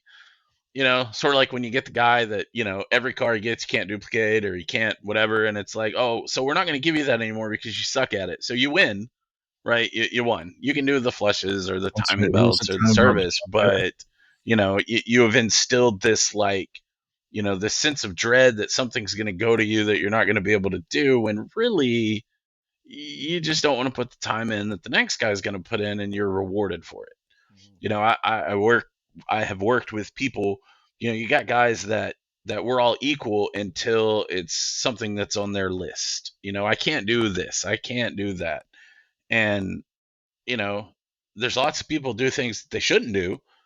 Those don't ever seem to be the things that make the list. You were talking about the comebacks, and it's like, you see somebody walk across the shop with something and you're just like, oh, the car pusher is my favorite. Like, oh God, why do they have whatever this is going to be? And everyone in the room knows that they shouldn't have it, but they're going to have it. And then when when the wheels come off and it falls apart, it's like, well, somebody's going to need to fix this. And it's like, we could have avoided that, from the beginning. And you get the, well, we are here, you're here. And it's like, no. If I need to rely on something to be done right, the unfortunate truth is that person does not do it right. So you have two courses of action. Either you end the relationship with them because you can't count on them to do it right, or you put a plan in place to help them learn how to do it right. And maybe they just don't know. And if they don't know, then you're failing them by not teaching them. And if they do know and they just don't care, then they don't need to be there. That's right. In the discussion. Attitude versus aptitude, Absolutely. You can teach the aptitude if the attitude is right. Right. If the attitude sucks, they're never going to reach that latitude that we want them to reach because they can't. They just won't apply it. And it's funny, man. It's the scan tool is the funny thing, right? You would see somebody and you're like, oh shit, what the fuck is he doing with a DRB3 in his hand, right? Like, here goes. And it might have been because maybe he just caused a code, and he's hoping that you're right. He's got to go clear it. But then when he walks out the door, he comes back, he drives a car, and you're like, oh, right? And I tried not to be that kind of guy, but I tried to be at the same time. I would maybe go over and just stick my nose in and be like, what? Right. And, sometimes they'd see, because I'll date myself here, Chryslers, when they first went to the linear EGR valve, they didn't always give a code for linear EGR valve. And the car would have like a funny, chuggle, hesitation, down power, misfire, something like that. But if it didn't have an EGR, a lot of guys wouldn't catch it. And they revised the software so that it would monitor it a little better and throw code. But there was a lot of them. I'd come over there and I'd look at them and be like, maybe just like block off that EGR and go drive around the block. Go get a business card. Like, it's not hard. Just because otherwise it was going to get a tune-up and a fuel system cleaning that they weren't going to do. And the next week when it comes back and he's, ass deep in a brake job and some struts in the steering rack and he's too busy to get it done. Jeff, look at this. I'm going to have to go over there and do an EGR valve on it under warranty because he's under warranty. And he's made 4.5 on a fuel system cleaning and a tune-up that didn't fix this truck, but I'll get the 0.9 EGR. No. And, it's funny you say EGR valve. When I worked for Saturn, my service manager comes to me one day and he says, I need you to look at this car. I said, okay. He said, it's come back 3 times and the customer's pissed. The guy working on it, he doesn't know what's wrong with it. Mm-hmm. So I go grab the ticket and I'm talking to the writer. And this guy replaced the EGR valve 3 times. He'd put it on, the car came back the next day, code 32 EGR valve. Yeah. And this guy had worked on cars longer than I had. And he did not have any idea what the hell the car was looking at to determine that the EGR valve was bad. He just thought, I got a code, it needs a valve. And he had gotten paid multiple rounds diag. He'd gotten all this stuff. Of course, I get in it and I'm like, oh man, this thing runs like crap. Whap the EGR valve with a hammer, fixed, or not. And it's just like, well, so now I have to go in. The customer's mad. Yeah. Everyone's anxious. It's a top priority. Everything else going on be damned. And I have to sit there with the Tech 2 and go on the test drives and figure out, it's really this. And the problem was that the ports in the head were clogged. Yes. And so nothing's happening when the valve opens. So the PCM assumes the valve's bad, right? And it was simple. And then of course, when it's time to fix it, the shop had to eat it. And, I get paid what is fair to help the shop out. And it's like, well, what was fair to the guy that put 3 EGR valves on it, Yeah. And it's just, it highlights probably what has permeated this culture, but it's really my biggest frustration at the dealership level now is there's very little in place to take a guy that is blissfully ignorant and show him the way without just utterly burdening everyone around him. The dealerships, you hear it all the time, unapplied labor. Right? If I'm going to make you a foreman and you're producing 120 hours a week and now suddenly you're producing 60, but you still expect me to pay you what you were making when 120 when I'm not getting it. Well, it's like, no, you're not getting it. But the guy that fucks up every car he works on is now not. Right. So you've gained efficiency. And if you're not willing to pay me to help him, then obviously you see no value in anything I possess except the fact that you can tie a chain to me and run me like a monkey. Yeah, you're a horse out in the field that I can whip on, but as soon as like put you in the stable, right? You're just glued to me. Like, how dare you? Right. How many furlongs plowed every day, and all of a sudden I can't get that because you're up in the barn taking a nap, is what they think. And that whole unapplied labor thing to me is the stupidest metric that they constantly throw back at you. Like, because it becomes all perfect numbers, right? And there's no such thing as perfect numbers. So it's unapplied. Like, come on, we fixed the car, or somebody like you said that used to be weak at this, they all of a sudden didn't fuck up as much this week, right? And next month and 3 months later, remember when he used to screw up that kind of shit, and now we can give it to him. That's a win, right? And the unapplied labor. The same thing with a comeback. If a car comes in and somebody gets it and they just whiff it, they just get it wrong, and it comes back and the customer's mad, and now it's like, hey, can you go take a look at this? So and so just did this. To me, that guy should have to come over and sit with me, and we're gonna figure it out. He's gonna learn what he did wrong, because if I'm never intentionally gonna send a car out that I didn't do my best to fix. And if that car comes back not fixed, there's either a flaw in my process or there's a flaw in my work product. And either way, I want it back to figure it out. Because if I made a wrong assumption, I don't know if you get it, because you're going to go out there and tell the boss I'm the dumbest thing ever, so you look great. That's another cultural problem in the dealership, And with these guys, it's like, well, if he's not getting paid and being productive, he's penalized. If I'm not getting paid and being productive, I'm penalized. So where's the growth? I work with guys whose skill level hasn't improved in the entire 4 years I've worked with them. And it's like, well, why? You have 3-4 really knowledgeable, talented people, and you're not utilizing it. Yeah, great. They turn a shit ton of hours, but I'm 44. I don't have that many years left, and there's nobody behind me, and you bring in a new guy who's an express tech. They show up, you pay them $13, $14, $15 an hour. They don't have any tools, and they get dumped in the shop, and within a couple of weeks, they're expected to be doing enough stuff to justify their existence. And when they don't, it's a problem. And they're pushed, right? You've got a guy with no pattern remembrance, no muscle memory, and he's just doing oil changes and rotates and dumb stuff, but he's constantly more, and then he leaves the drain plug loose, blows a motor up, and he's fired. Well, whose failure is that? That's not his failure. No. Was he called away? I mean, Jesus Christ, I've done, not that, thankfully, but I've shipped something and had to come back the next day with a clunk and been like, Jesus Christ, I didn't even put this bolt in all the way, because you get distracted. And I have 25 years of muscle memory, to help prevent that. And it's like, I understand you have to justify these guys' existence, but you've got this kid who maybe had a ton of enthusiasm, who's getting smoked out 6 months in, and he doesn't have any tools. So what does he do? He gets on the Snap-on truck. Well, a set of sockets on a Snap-on truck's $1,000. So that's absurd.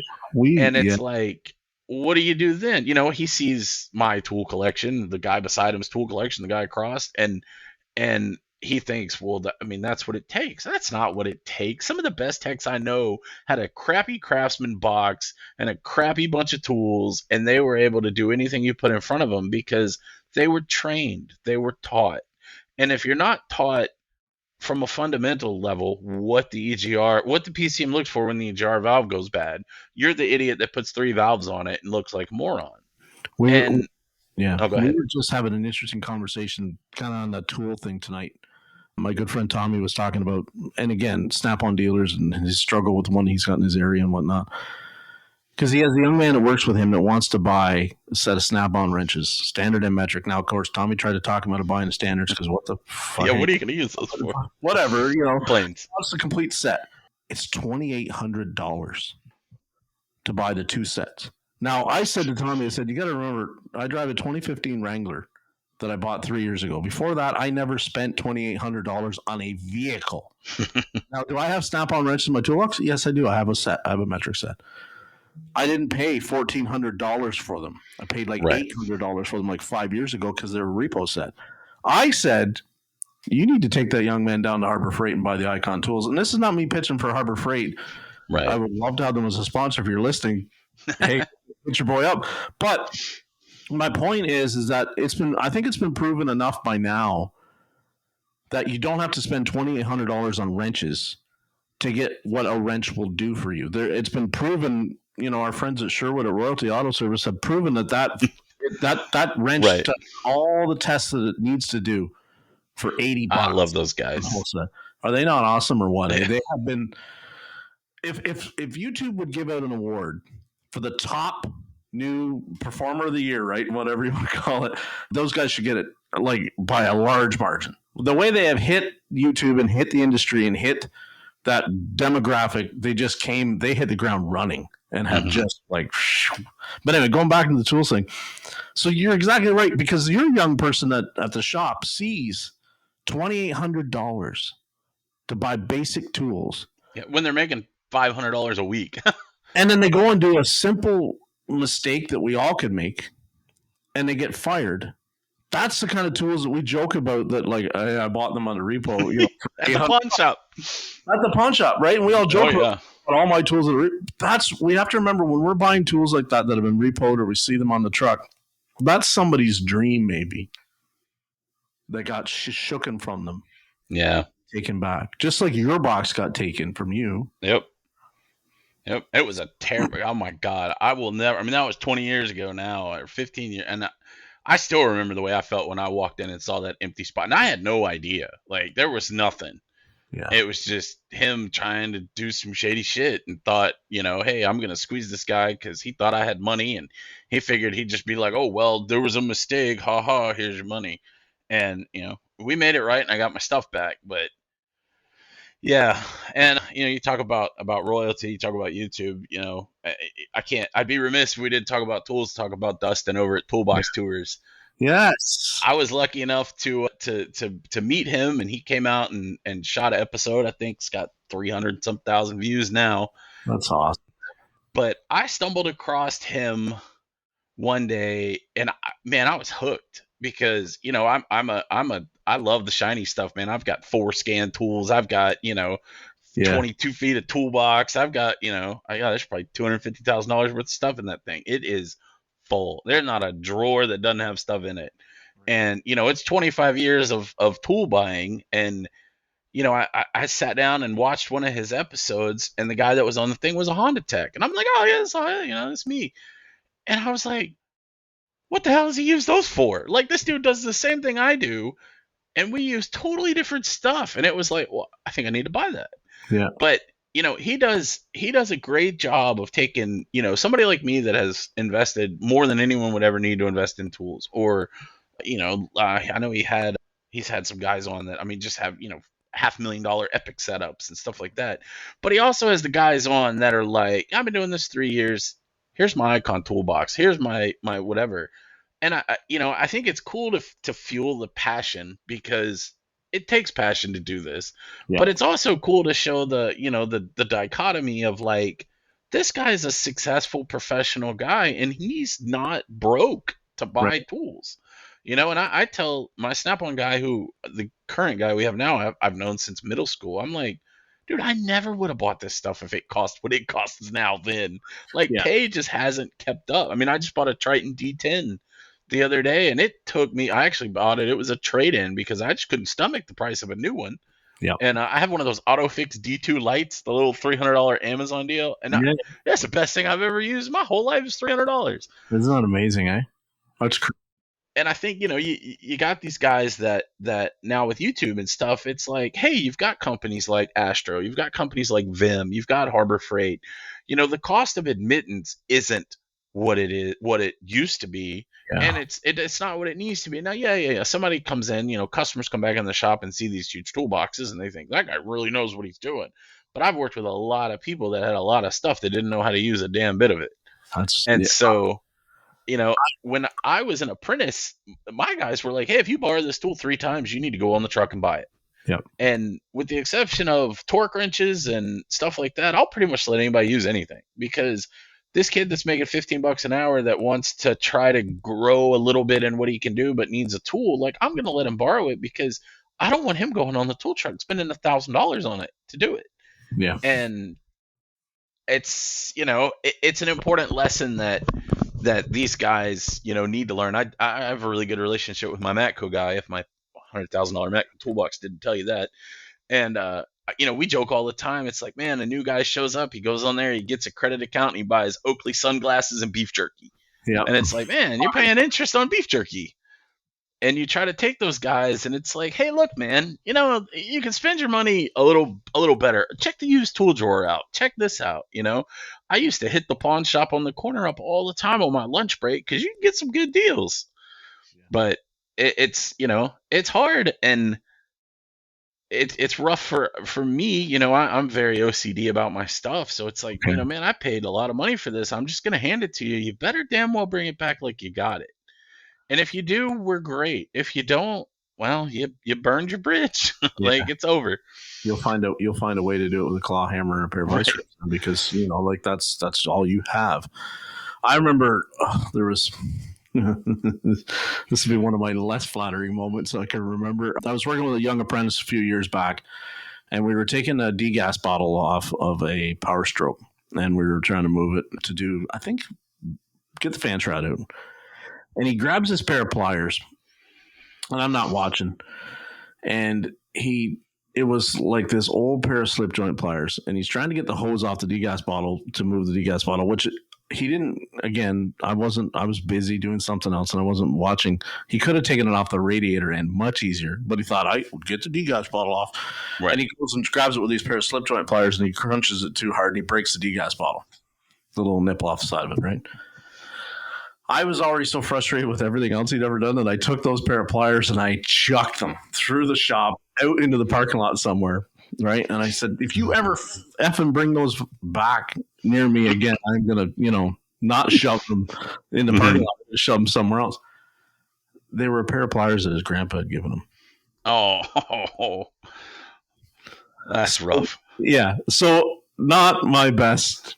My point was that they were not the correct tool. That's what right. I through. And he was a kid that had, I would say, okay, Kaylee was his name. You need to buy this, and you need to buy that, and you need to buy this. Maybe every time I'd be showing him, well, this is a better tool for this, and so on and so forth. And he would have very limited budget, and what he would spend, he walked out to the Snap-on truck. So this is kind of my redeeming quality. He walked out to the Snap-on truck. Now, he was hired mostly to do oil changes and tires. And he didn't have a torque wrench. I had a spare torque wrench I let him use. He didn't have a 1/2-inch gun. I had a spare one of those, let him use it. And he comes in the one day, gets off the Snap-on truck. He's got an electric 3/8 ratchet, like $500 ratchet. Oh, yeah. Like, how are you going to do tires with that? He kind of looks at me and he kind of laughs. I said, no, seriously, how are you going to do tires with that? Because I said, like, let's be real, Kaylee. Like, you're doing a lot of tires and you're using my tools, and I don't own that $500 electric ratchet. Right. So when the dealer came back next week, I walked out with him and I said to the dealer, Kaylee's changed his mind about buying this ratchet. He'd like to return it. And he says, okay, no problem. And then Kaylee left the thing, and that dealer and I had a nice long talk about how there's too many dealers that are not advocates for the kids that are coming in. Right. I think that's where we don't say it enough in this industry. We have to advocate for how they're spending their money, because he goes, it's a promo. He makes his commission, and he kind of says to me, he says, well, I don't tell them what to buy. And I go, I know you don't tell them what to buy, but you should be kind of maybe saying to them, okay, that's not a bad idea to buy that, but what do you really need more? Right.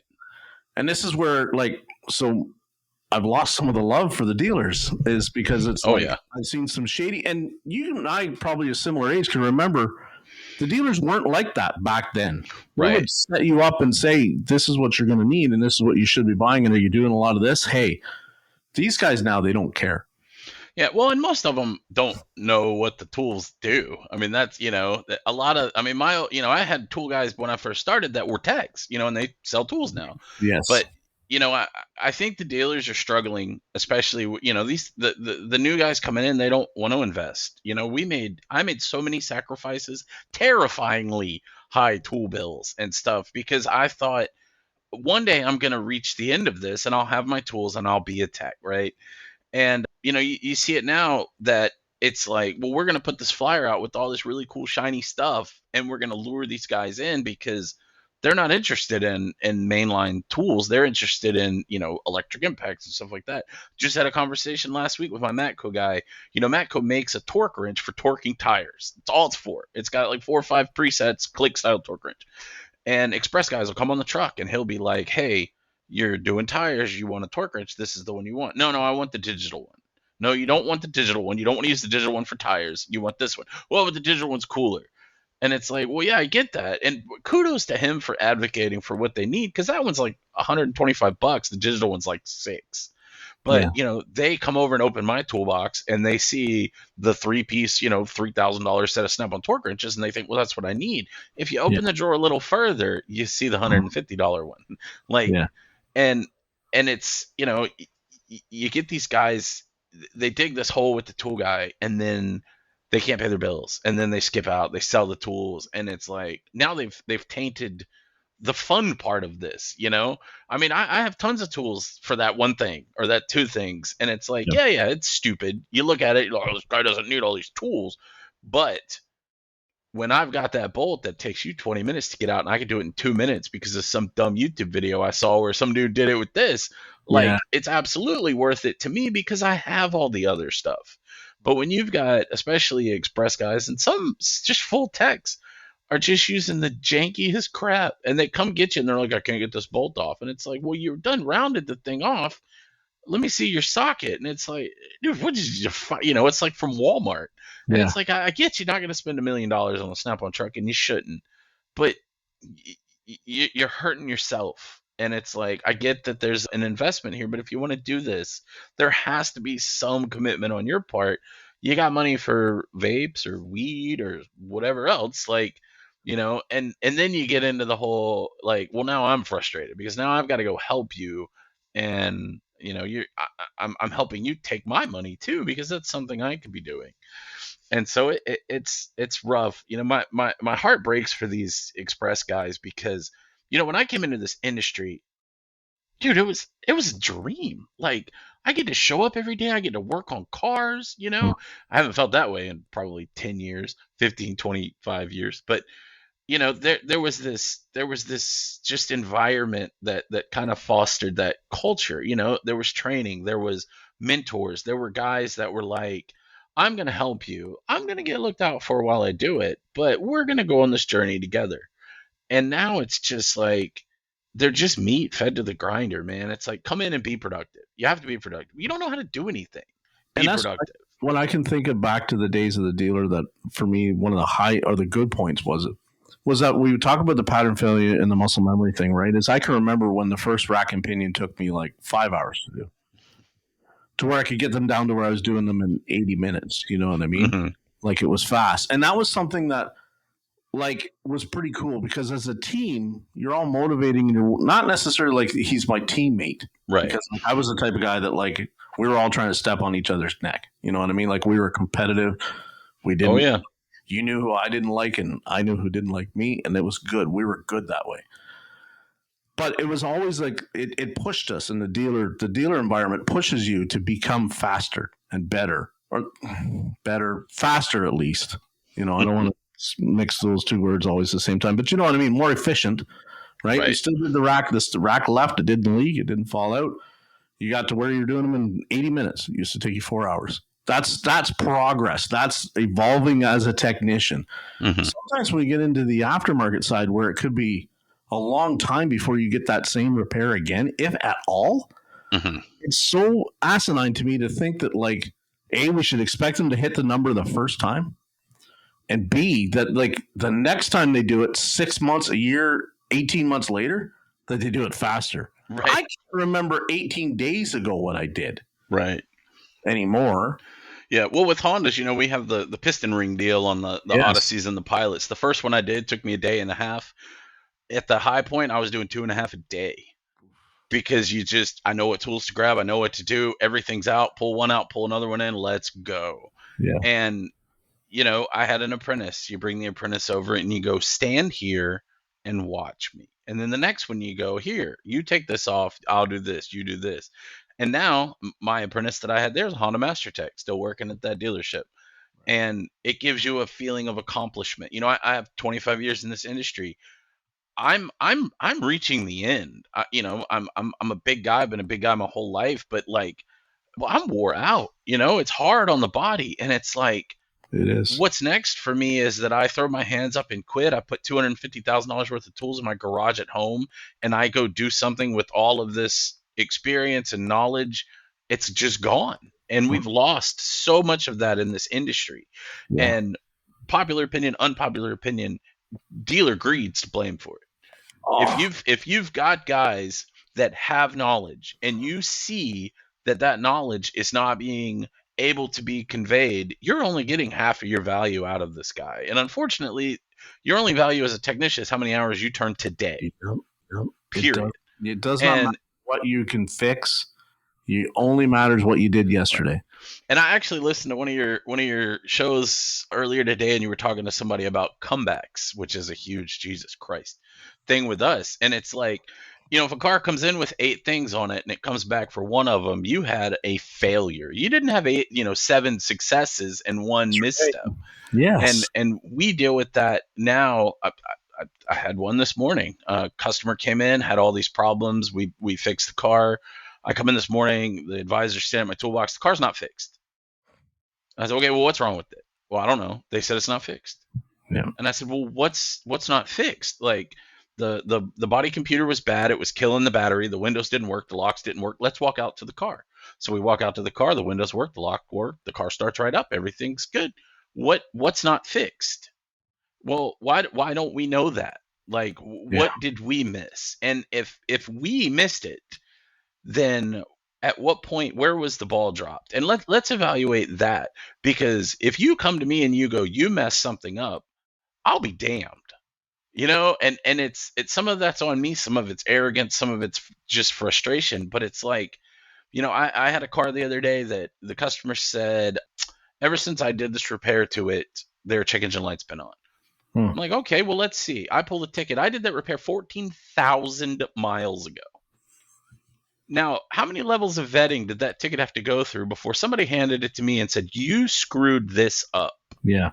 And my reaction is, get the hell out of my face. And what it really means is we want you to look at this, and we don't want to tell the customer they have to pay for it. Yeah. And if I messed it up, if I legitimately messed it up, the customer should not have to pay for it. And I will absolutely take ownership of it and fix it. But as a prideful person that really tries to do the best job they can, that is 100% the wrong way to approach me, first of all. And second of all, it happens every day. Honda has a ton of recalls. You do a recall to a car, now it's back. Now my air conditioner's not working. Yeah. Come back. Well, I didn't work on the air conditioner. Well, yeah, but we need you to look at it. Why? And then you look at it and you go, hey, they hit something in the road and tore the condenser open. And they look at you like, oh, he's up here making excuses to get out of it being his fault. And it's like, no, it's not my fault. Are you like me and you immediately jump to this? Your knee-jerk reaction is to jump to the fact that most advisors are pansies and don't really want to have the tough conversations and draw the hard line and say, sorry, ma'am, you're going to pay, or sir, you're going to pay initial inspection. They're terrified of the customers. See, you'd be kicking your lunch pail down the road, as they used to tell me all the time, if you did that, because you're literally hired to have tough conversations. That should be the number one thing. But Brian Pollock says, some people just got to do hard shit. And that's what an advisor is. Unfortunately, you have to have tough conversations. That is your job, to have tough conversations. Now, I realize we as the industry have dropped the ball sometimes of what we pay them. And some of them a whole lot more. Some of them, though, are making over 6 figures a year, still pulling that shady shit like you're just talking about today. And those people, I'm not kidding when I said I used to be the type that I would get very aggressive with advisors when they didn't want to do their work and get a little bit handsy almost with that.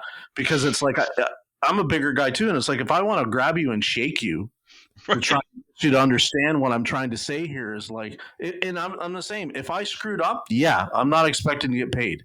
But I remember a Nissan Versa. We did, I used to break the coil springs. So we used to do the coil spring recall all the time. And we did the coil spring. I did the coil spring recall on this Nissan Versa. And this guy comes back like 4 months later and he says, ever since the recall was done, my AC doesn't work. Okay, cool. So, so I don't even rack the car because I'm already doing something else. But they're like, it's your comeback. Okay, sure it is. And whatever. So I don't rack the car. And I go out and I've got the hood open. And I'm watching it and the AC clutch is not cycling. Okay, that's probably why the AC doesn't work, right? Then I run through the quick IPDM test that you could do with like some key cycles and some button pushes and stuff. And it still doesn't do it. Because regardless of whatever, anything is happening, if the circuit's good, it should click it, right? As a sensor being down or whatever, pressure sensor, whatever, it should still close up. Click, didn't do it. So then I crawl underneath and I look. The wire going to the compressor that you can't see from the top is broke off. Now, there's no way I did that by doing this recall. Right. I go out to the advisor and I go, okay, you're going to need to pay me an hour now because I've diagnosed why this doesn't work. Oh, he's not going to pay that. Right. Okay, so he's not going to pay it. So then I go into the service manager and I say, hey, Brian, I just diagnosed this and you know, they're not going to charge the customer and they don't want to pay me. And his answer to me is, why? And I'm like, that's a great question.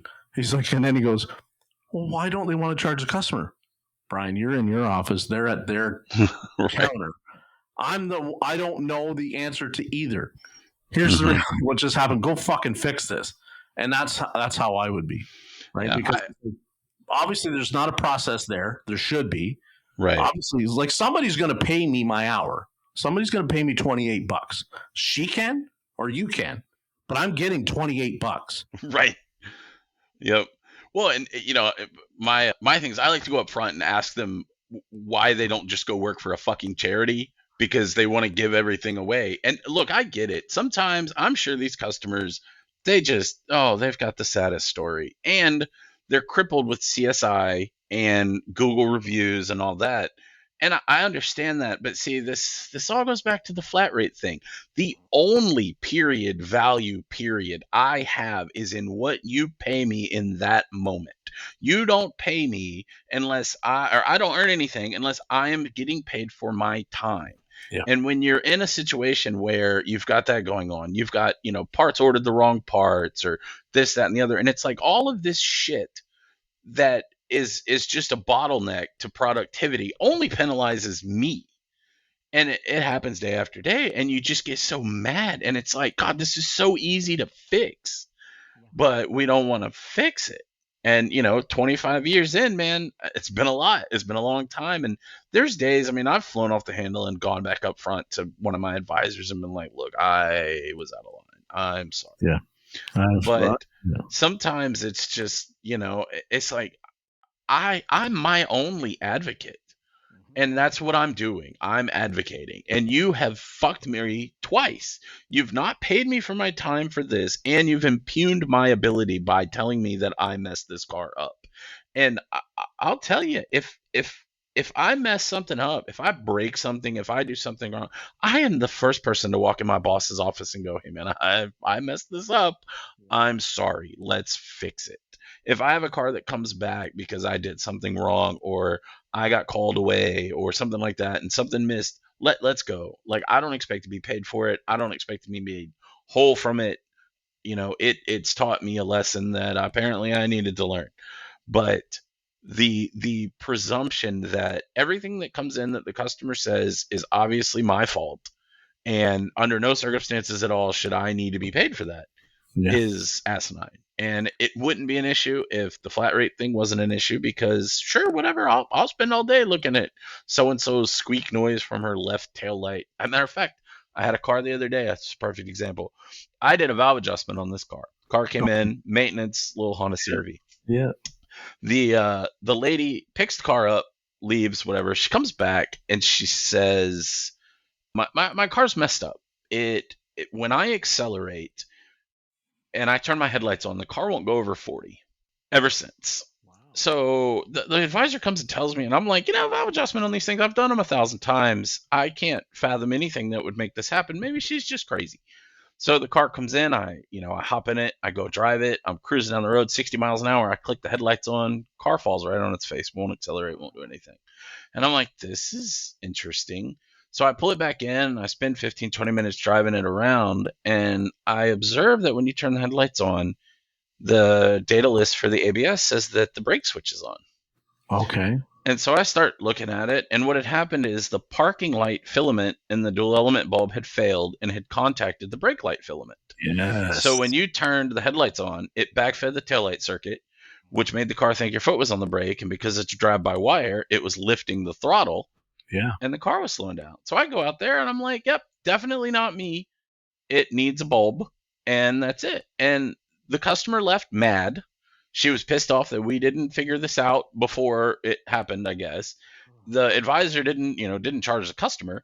And of course, the service manager, hey, he's a great guy. He really does a lot to look out for us. He made me whole. I got paid my diag.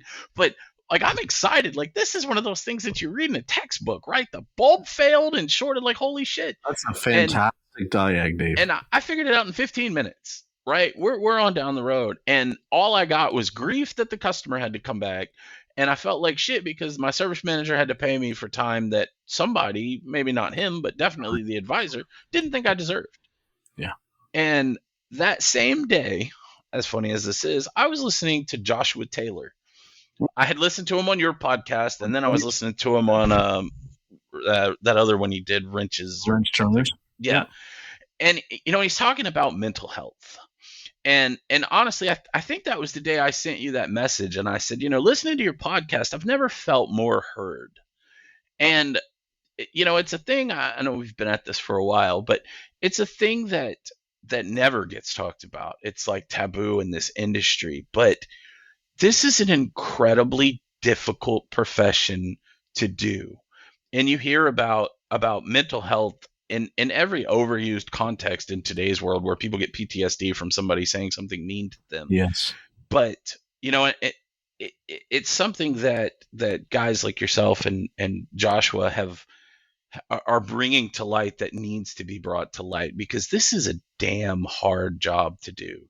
It really is. There's a lot of days that it just feels like every single aspect of it is just bad. They're out to get you, I listened to a podcast where a guy was saying that he got out of this field and went to go do something else. And he had been at that job for a little while, and he realized that the problem with what we do is that nobody's really happy we're doing it. The customer's not happy. They're not happy they're coming in and paying you $1,000 to fix their car. They're happy the car is fixed. Yeah. They're not happy that you're fixed. And our society has taught us that they probably got ripped off by you.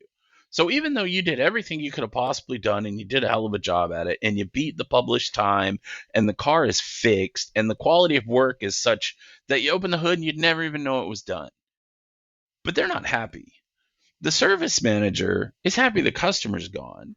That's right. But he's not exactly happy that you make $35 an hour, because that's less profit. Maybe not the service manager, maybe the dealer principal. Yes. The advisor is not happy because they think you're a dumb grease monkey and they don't understand why you make so much money.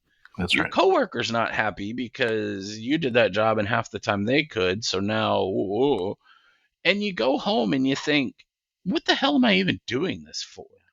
And you do it 20 times a day. You come in, some days you come in and it's everything you're handed is just a bomb. And I'm a pretty egotistical person sometimes. I think I'm damn good at what I do. And I think there's a lot of people that are in the same situation. I've met guys that weren't worth holding a wrench for me. And I've met guys that I'm just in awe of. Paul Danner, like, holy cow. Like, the way that he does stuff. I've been watching, I've watched Check Engine Chuck, even Ryan Mullen, he's been doing this for like no length of time. And I watch him do stuff and I'm like, damn. He's a baby. Yeah. And it's like, there's such incredible people. And you sit here and you think, when's the last time somebody told him he did a good job? Because nobody tells me I do a good job. Never. So I got to stop you for a second, because we got to unwrap some things from all that. So people that know me for a long time have always been like, I'm hammering on the head of like, we got to get paid for your example of what you talked about that car, right? And here's the thing. I hammer on the point that you got to get paid, you got to get paid, you got to get paid. And Absolutely. you made a very good point, because you know why? Nobody says fucking amazing. Nobody says fucking great job, David. Nobody says holy fuck. Nobody else in the shop would have figured that out today, let alone maybe at all. It would have gotten an ABS module. It would have gotten Right. a brake switch. It would have got. Where did you go? You knew exactly how you're. So that's why. Even when we always see like the technician, when they're always hammering on them, but like you got to pay them, it's because nobody else in this industry yet has caught up to the idea that it's like, if you just said fucking thank you a few more times, you wouldn't have to pay us so goddamn much. Absolutely. Now, here's what makes me sad about. I see Ryan, and you're exactly right. Nobody probably other than his circle that he's on with TikTok and everything else has said, Right. "Oh my God, Ryan, great job." The other night, that guy at 10 o'clock was working on a car and going live. Mhm. Right? There's something to be said. Yeah, you and I are cut from the same cloth. We're keeners, right? Like, it's like, I got to know what was wrong. I got to understand this. I want to be the guy in the shop.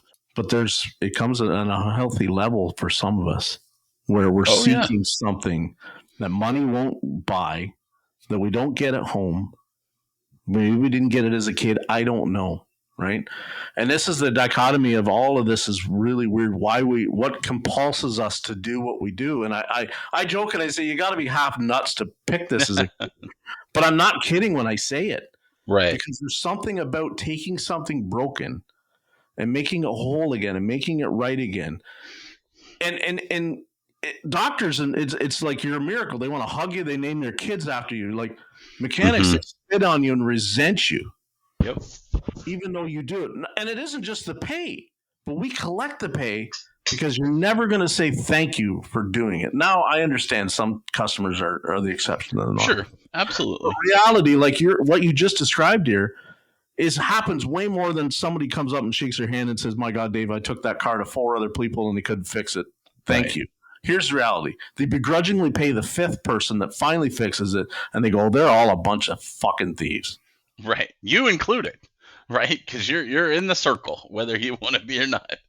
So that's enough of me cussing and ranting, because that was a long one for me. But you're exactly right. And the mental health thing is, we're going to continue to talk about it, and we're going to continue to meet these young men and women that are moving into the industry, so that I can give them a cautionary tale of, it's like, be good at what you're doing and be focused and work hard and hustle and have that drive.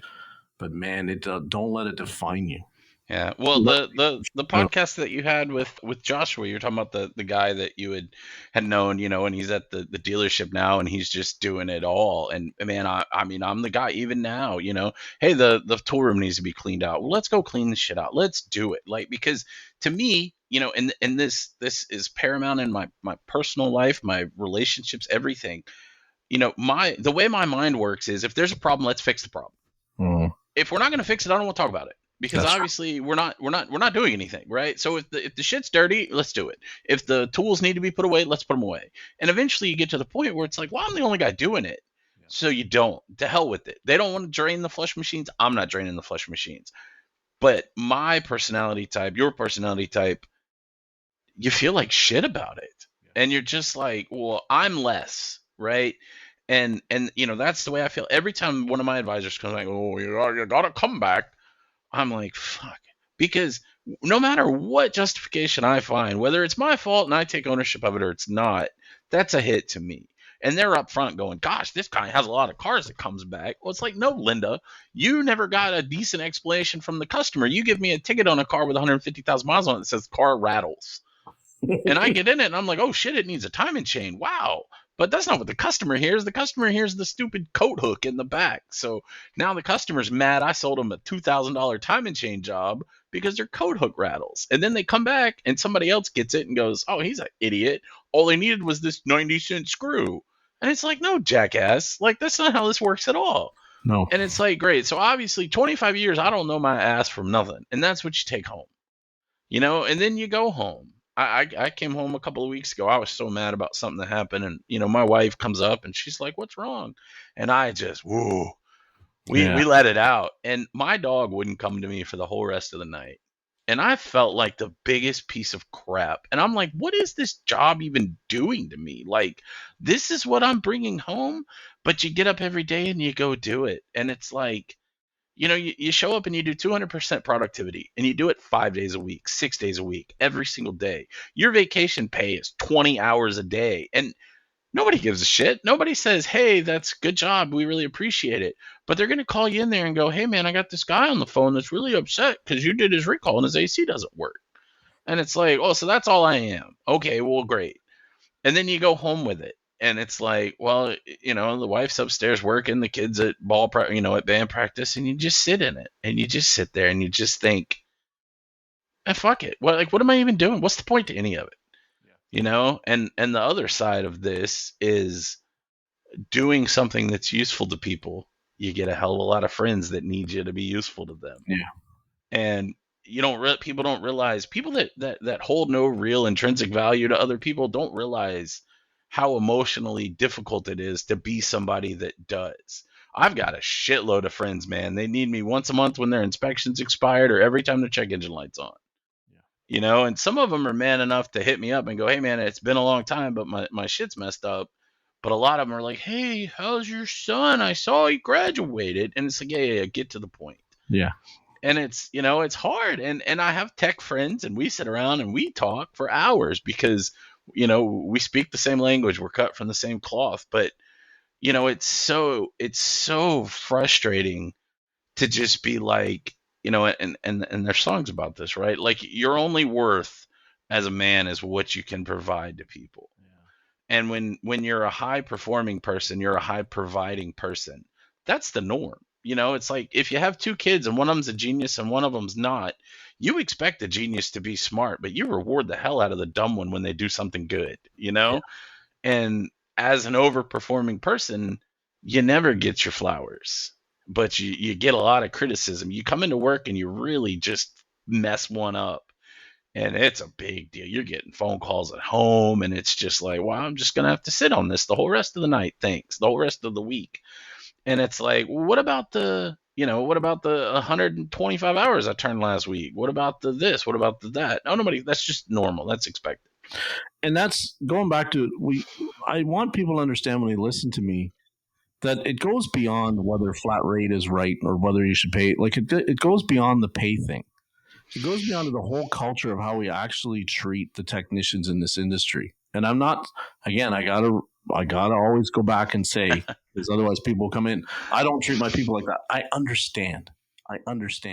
But yet I can have over 200 guests now on, and they all tell the same thing. And they all share very similar stories of it. Once in their lifetime, they have worked for somebody who treated them like that.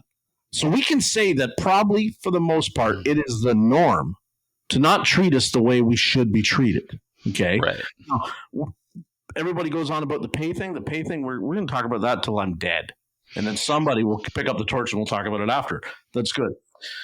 We have to change the way we treat technicians. And it's not, we have to get past the idea of pay. We have to stop seeing them as an expense and stop seeing them as a commodity, as the horse in the field pulling a fucking plow. We have to see them they're beyond what I've always said. They're the product that you're selling. It's them. It's beyond that. They're not an expense. They are literally the only frigging thing you have to offer the public. If you don't have a good one, you got nothing. I don't care if you got the best coffee in the waiting room. I don't give a shit if you got the best magazines, the best Wi-Fi. It does not matter. It doesn't. If the person like Dave isn't bringing their A game that day and fixing the car, guess what you've got? A day that ain't going to go well for you. And that has long systemic effects sometimes. So to think that then all of a sudden you should just roll your eyes and go, I don't want to charge this customer or have the difficult conversations. They should be so advocating for us in the back. They should be like saying, there's no possible way Dave could have made that mistake. Exactly. You're going to start by paying $200 to check this out. And trust me, Mrs. Smith, if we erred, you don't owe me nothing.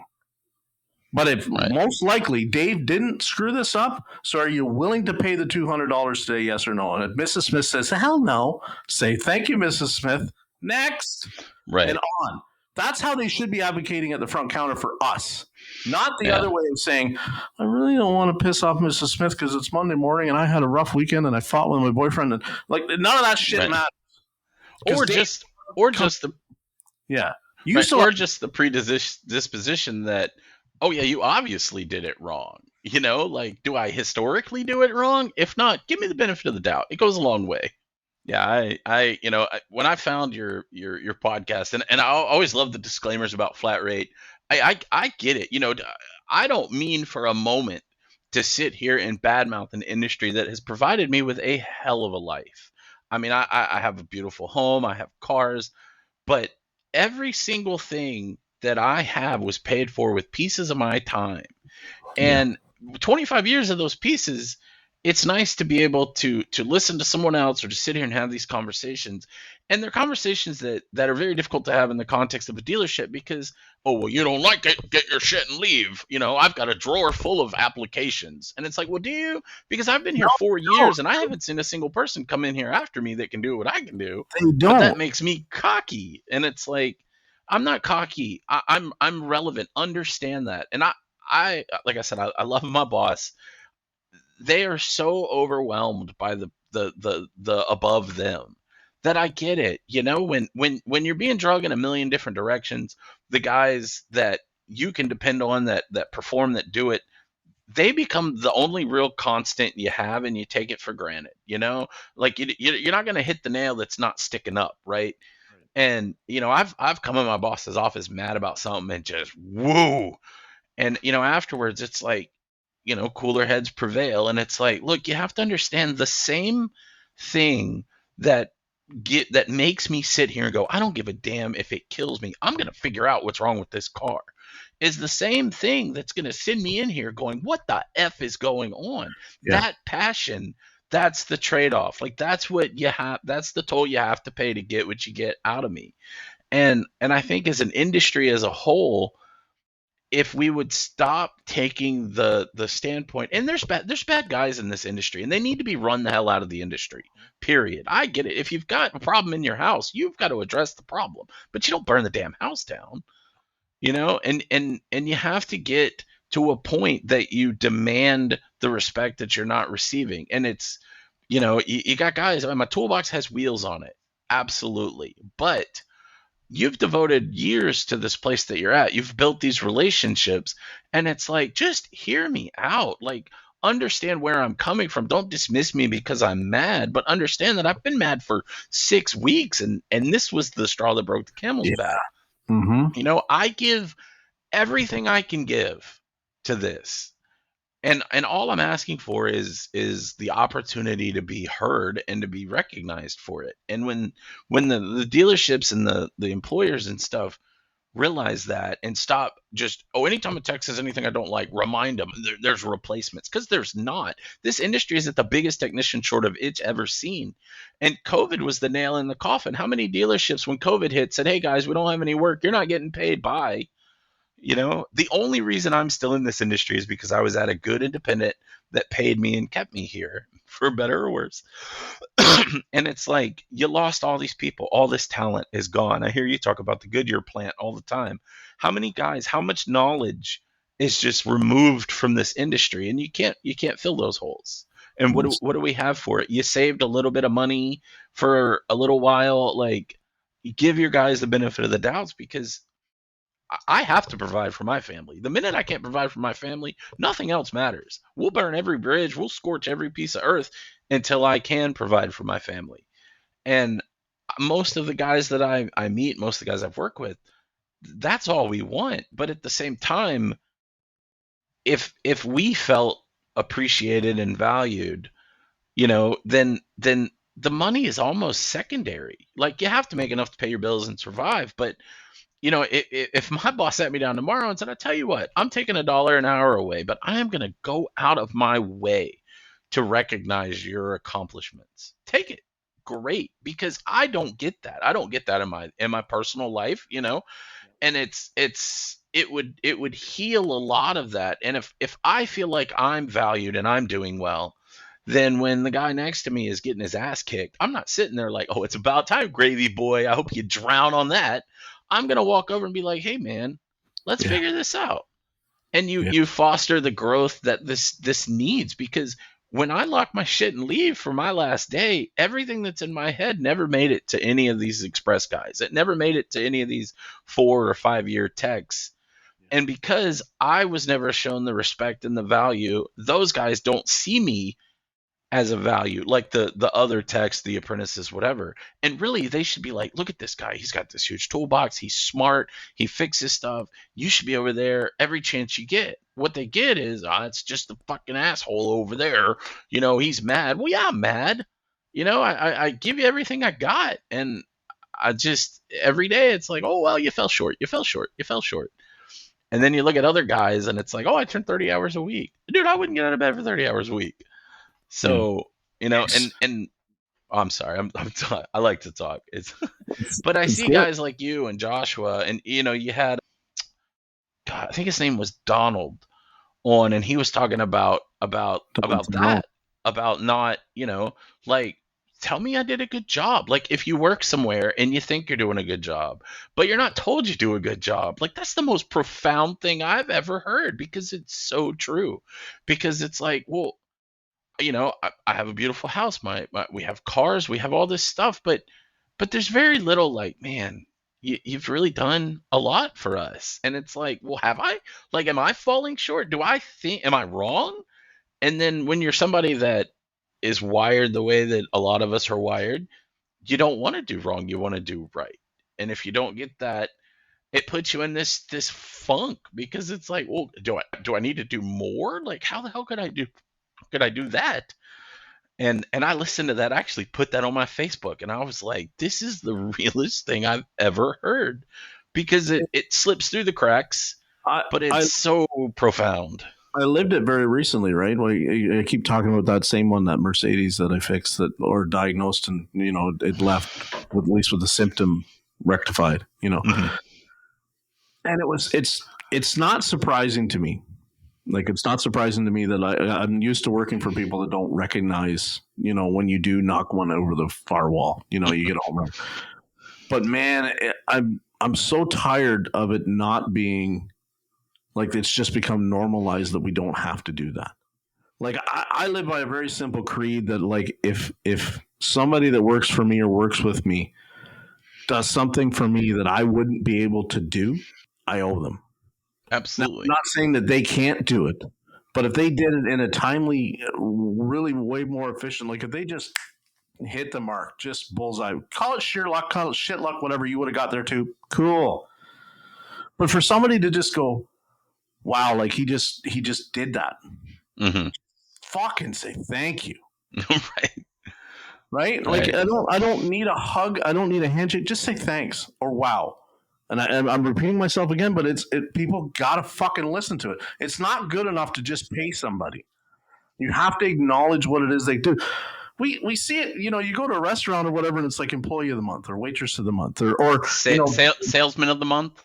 Yeah, or bigger. We see that one a lot. Like a newsletter that goes around and go, oh, Sally hit whatever and sold 10 homes last month or something like that. Do you ever see a technician in a dealership? And the service manager can say, David had a car that when the customer turned on the air conditioning, the car slowed down. And David fixed it with a bulb. What a fascinating story that would be to put in a newsletter and stick it somewhere where the customers could read it. Are they ever going to do that? No. You know why? Because it's just your fucking job. That's the way they look at it and see it. It's just your fucking job. Yeah. No, it is not, because it has gone past that. Right. And if it is your job, is that the same job as the guy that successfully changes oil all day? Because I have a hard time making that make sense. And yeah, you're paid more than them, whatever. But again, with the flat rate, they could very easily come in and do 25 oil changes, and you could come in and do one water leak and get your ass kicked, and they went home with more money than you, even though you make more than they do. Or if right after you finish that car, David, there's one sitting out there that when you turn on the left signal, it shuts off. You know what I mean? Like, if you're good at it, guess what? There's just more of the same shit waiting for you. Right. Where the guy that just plays dumb fails successfully. They set the bar. That's crazy to say. Is like they think a guy like Dave should set the bar. No. your low performer, that sets the bar, because that sets the minimum and it sets the expectation. Yeah. So, David, I gotta let you go. No, this was great, man. I know we both can we're ramble. We're gonna schedule a part 2 to this. I love it. Yeah, because I want to hear the next, what the exit strategy, the next 1 year, 2 year looks like for Dave, and I want to dive right back in on this, but I we've gone pretty long, Yeah, and I don't want to. I want to save some. You know what I mean? that sounds good. So I want to thank you for coming on and getting me fired up tonight. I appreciate it. I'm not going to say I've cooked my brain for the last 2 days, but I mean, really, this is just the way I am. And people that listen to this, and if you get a little offended by the cussing and you turned it off, that's okay. But I want you to understand and really hear what I'm trying to say here, which is it's not about flat rate or not about hourly, or it's not about the pay. We have to change the way we look at our technicians in this industry, or there ain't going to fucking be any. So, ladies and gentlemen, thank you for listening to the Jaded Mechanic podcast tonight. As always, David, man, I can't wait to have you back. It was a pleasure. I really appreciate you having me on. Looking forward to it. And everybody, stay hydrated, drink lots of water, and I love you all. We'll talk to you very soon. Shout out to everybody at Asta Expo coming up. Shout out to the Bearded Brotherhood. Stay bearded.